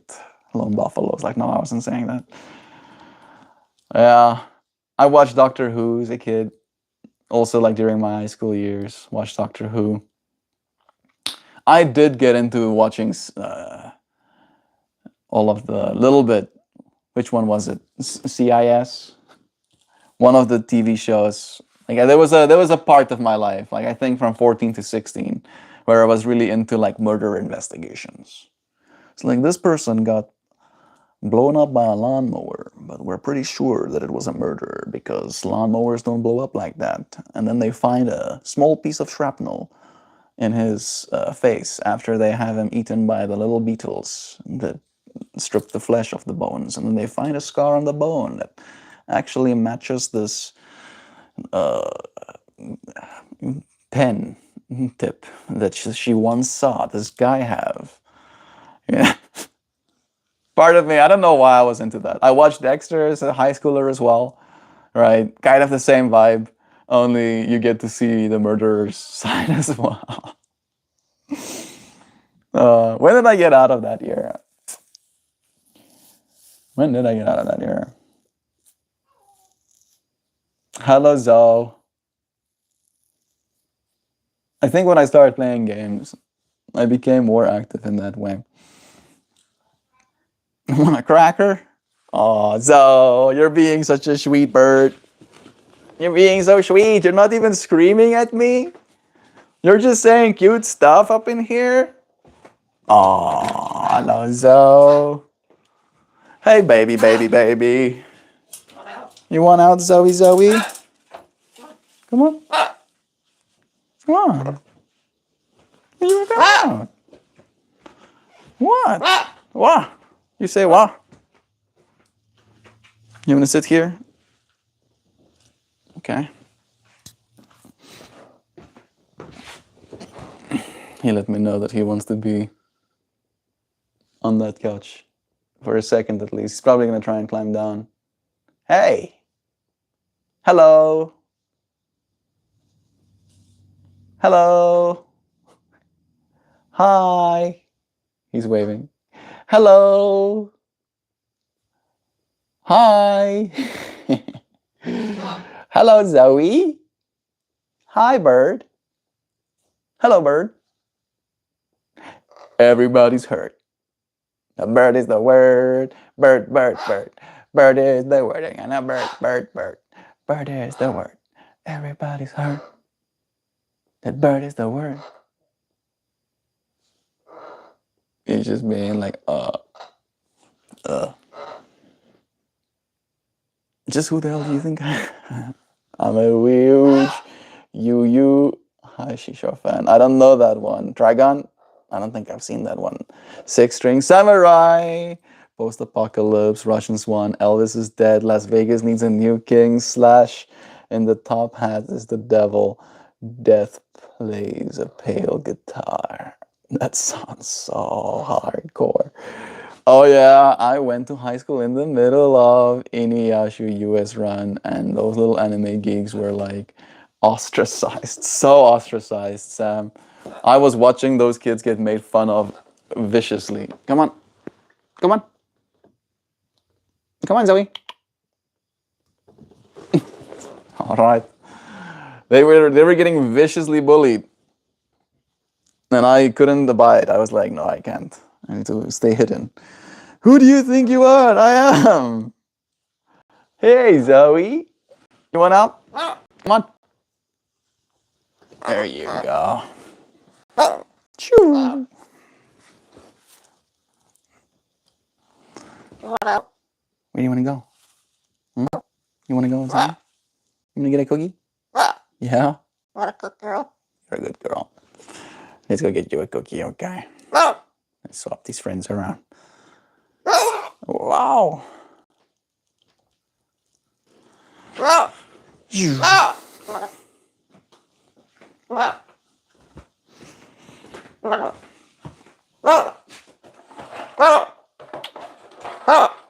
And we're gonna give you this last piekanjet. I'm gonna say bye-bye. Bye. Give me a kiss. Mwah! Do a spin.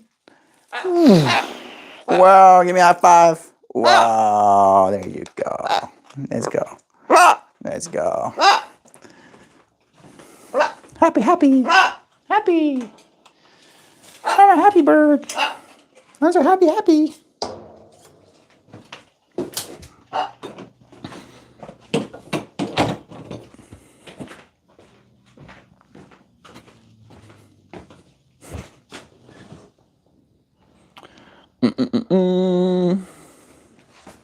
Back again.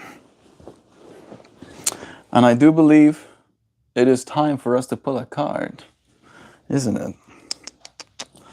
Colette, love is true. It's nice to see you happy about taking care of them, Barbie, too. Is this easier to shuffle?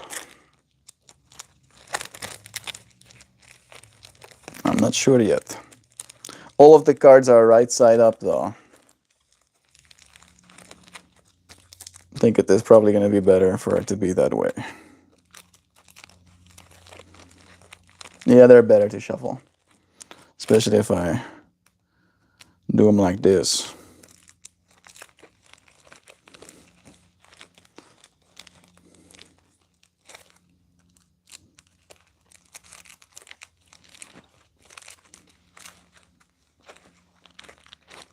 Sweet. I made it back for card time, Batty Priestess. Just in time for card time. I see the lava lamp is in the flow. Yeah. I was happy to know that it will be today. Got it turned on well in advance. So fun. So fun to watch. I think the light probably does more bad than it does good. But it is adding to it. It adds to the general flow, okay? More reason to believe that this is not AI. I mean, more reason that this is not AI.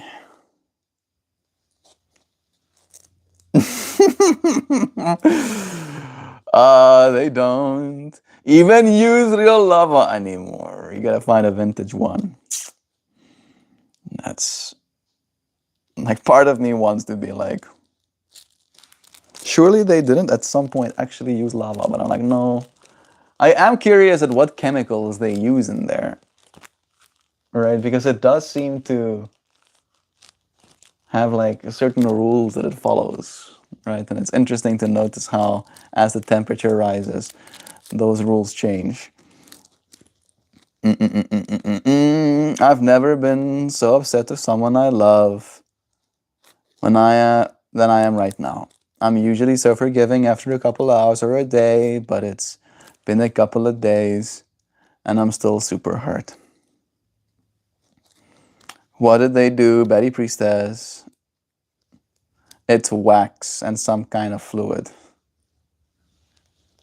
Wax, huh? That makes sense.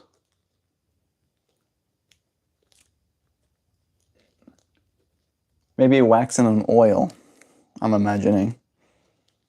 Are shuffling cards considered ASMR sounds? If they make you feel good. I think any sound that makes you feel good is technically ASMR. I'm happy that you enjoy the sounds, Nancy. That part does make me happy. Can you say I love cats? I don't really love cats. I like cats. I think cats are great. However, love is a strong word. Think cats have a little bit of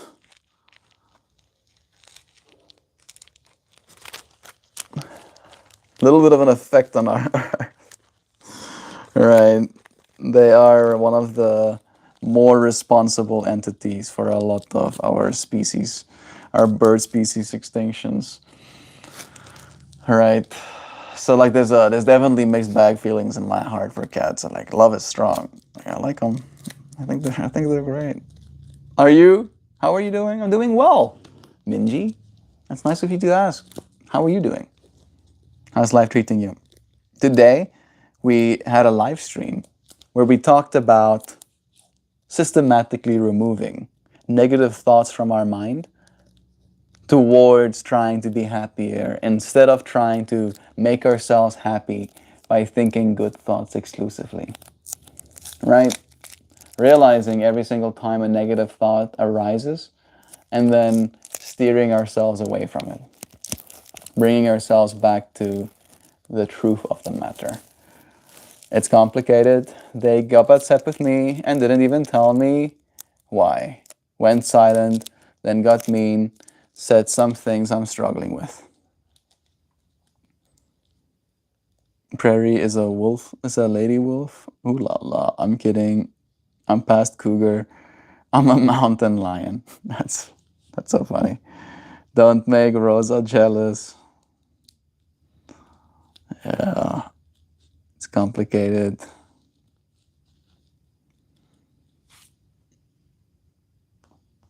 Yeah, I think if it is complicated, then, right, you probably are already dealing with a lot. It's hard to, it is hard to help with matters of the heart.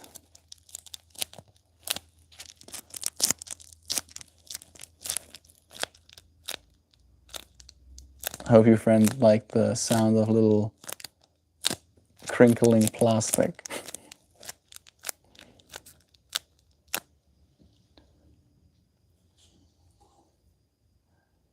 Can one of you friends tell me when to stop?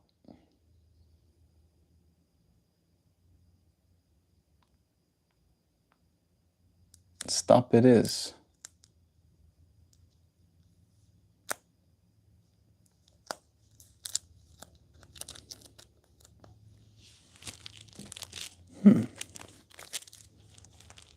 Feels good.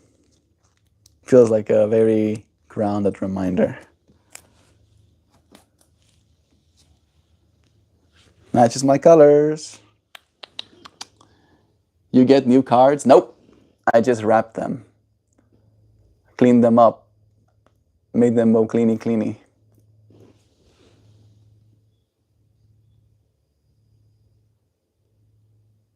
Nice. Yeah, that's what I did for the first hour and a half of the day stream, or at least what I finished for the first hour and a half of the day stream. It's got these cards in their new little pockets. Gaia Grid. Card number 58. Yep. Earth Wisdom and Fellowship. Several cultural traditions identify energetic grids within our planet. We had a friend ask about that, right? Where it was like, is there any like communes or places where people gather where they're like, there's energy here? Is there any like that in South Africa? Such a good question. I haven't been able to find any, so it is curious. There are several cultural traditions that identify energetic Earth grids within our planet. Gaia is the consciousness of Mother Earth, here seen holding the planetary grid in her bountiful lap. The Earth grid, or Gaia grid, is associated with geomancy, ley lines, and the unified field theory. The geometry is most often represented as a dodecahedron and embodies fellowship, community, and our collective unconscious. Highly activated vortices and sacred sites abound at places where these geometries intersect. Migration routes and tectonic shifts move along these paths of energy. By pulling this card, you are asked to view the way energy moves and to observe the choices in your life that strengthen or diminish your energy. What brings you to your fullest potential? And where does that happen? Where are the places that you feel comfortable? And where are those that seem to sap your power?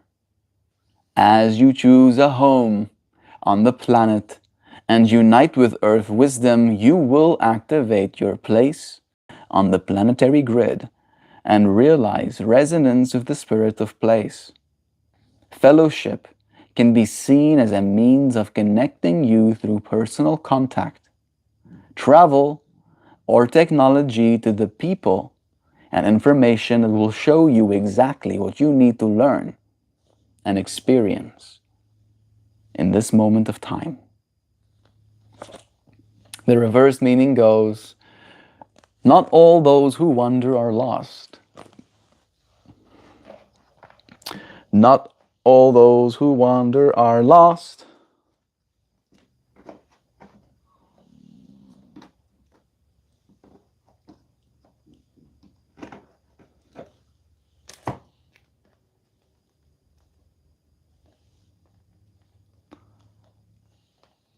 Very curious thing to consider indeed.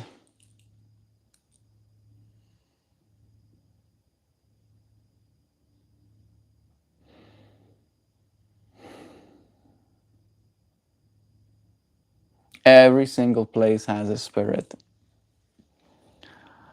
right? It's almost like the vibe, with the modern terminology, the vibe that a place gives you, right, is the spirit of that place. And I feel that spirit of that place can be affected by, of course, all of the people that is in it immediately, but also all of the people that's been in it before. It's curious to consider our influence. Those are called ley lines. If you look at the photo, you'll see lines over the planet. Dems be the ley lines. Some parts they intersect and are strengthened by each other. I have looked and I don't think I've seen any ley lines on South Africa itself. I think that's the big thing. I don't think they go through South Africa directly. But apparently our pyramids are built on the ley lines, I've heard. Our pyramids. Me and yours' pyramids.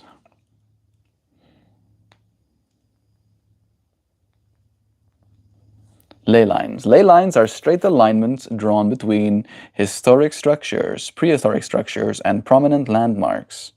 Proposed in the 1920s by an amateur archaeologist, Alfred Watkins, as ancient trading tracks, the concept evolved in the 1960s into a new age and pseudoscientific belief that they are conduits of mystical earth energy. The ancient tracks, as Alfred Watkins originally suggested, straight ley lines in the landscape connected prehistoric and medieval British sites like mounds and standing stones. The mystical shift as later decades reframed these imaginary lines as spiritual energy paths, UFO guides, or global magnetic grids. The pseudo-scientific view can be that scientists and archaeologists view these ley lines as an example of pseudo-archaeology and the random alignment. Given the high density of ancient ruins and landmarks across the globe, straight lines can be drawn between random points through confirmation bias and coincidence.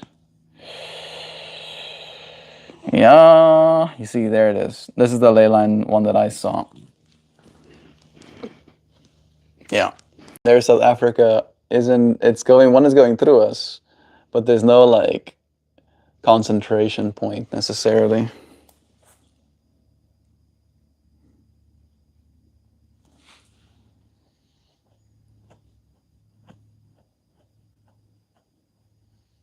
Trippy stuff. Well, who knows? Who knows if any of this holds any bearing in our reality as well? Maybe one day we will know. I look forward to that day with you friends. Mike is back. Mike, dude, greetings to you. He says, there is a tabletop role-playing game centered around ley lines. It's very fun. I've been getting into tabletop gaming, and that does sound cool. I don't know if you want to tell us more about it, Mike, but thank you for adding that fractal. Yeah, ley lines. Getting to play games around it. I played a game recently with Grace and Ian and Joe. I think it's called Spores or Mushrooms or something like that, where you work with the trees to exchange, get nitrogens and phosphors and carbons to grow and proliferate and grow the trees around you. And whoever grows the most trees as a mushroom fungus group ends up winning the game. It's pretty neat. My daughter is only 3 and she keeps finding pictures of my parents and asking, where did they go? And I say heaven, and her name is Heaven. So she looks confused and just keeps asking. Yeah, I think maybe there is like room for probably like a different interpretation. 3 years old does make it hard. Like, I don't think I have the tools necessarily yet to be a good death doula. But I do think that there's a right thing to say to a child at that age, probably.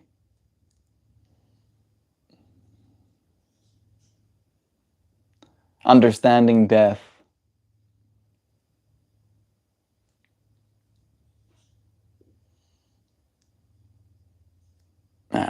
Jeeves, that must be so hard, Betty Priestess. Tell her they went to hell because they didn't eat their vegetables and study hard in school. Oh, damn, Buffalo. Yeah, don't do that, Betty Priestess. I hope you know he's joking. Trying to probably make light of something that's hard. But she'll be okay. If they passed recently, she's never met them. Some Ghostbusters. It's called Rifts. It imagines that ley lines are the conduit powering rift portals to alternate realities. The short explanation is just about every canon universe and reality can be traveled between. That's cool. That is cool, Mike. That sounds like a lot of fun. If I kill a mosquito, she cries and says they have a family, so I have to be careful. Yeah. And that our imagination is communication from those alternate realities. Jeebies.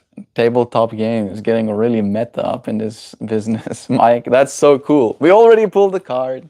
We're like pushing almost 3 hours of streaming today. It is time for me to finish up. Thank you, dear friends, for joining in this space. It was so nice having you here alongside us. I wish you great luck in all of the challenging conversations you might have. I wish you good things for the rest of your day going forward. Kind and grateful child. Blessings to you all. I'm glad to have spoken to you, friend. I'm happy to have heard from you too, Mike. Like, I'm sorry for it to be so short. I look forward to being able to talk to you again soon. You guys made me smile. That's awesome, Betty Priestess. That makes me so happy.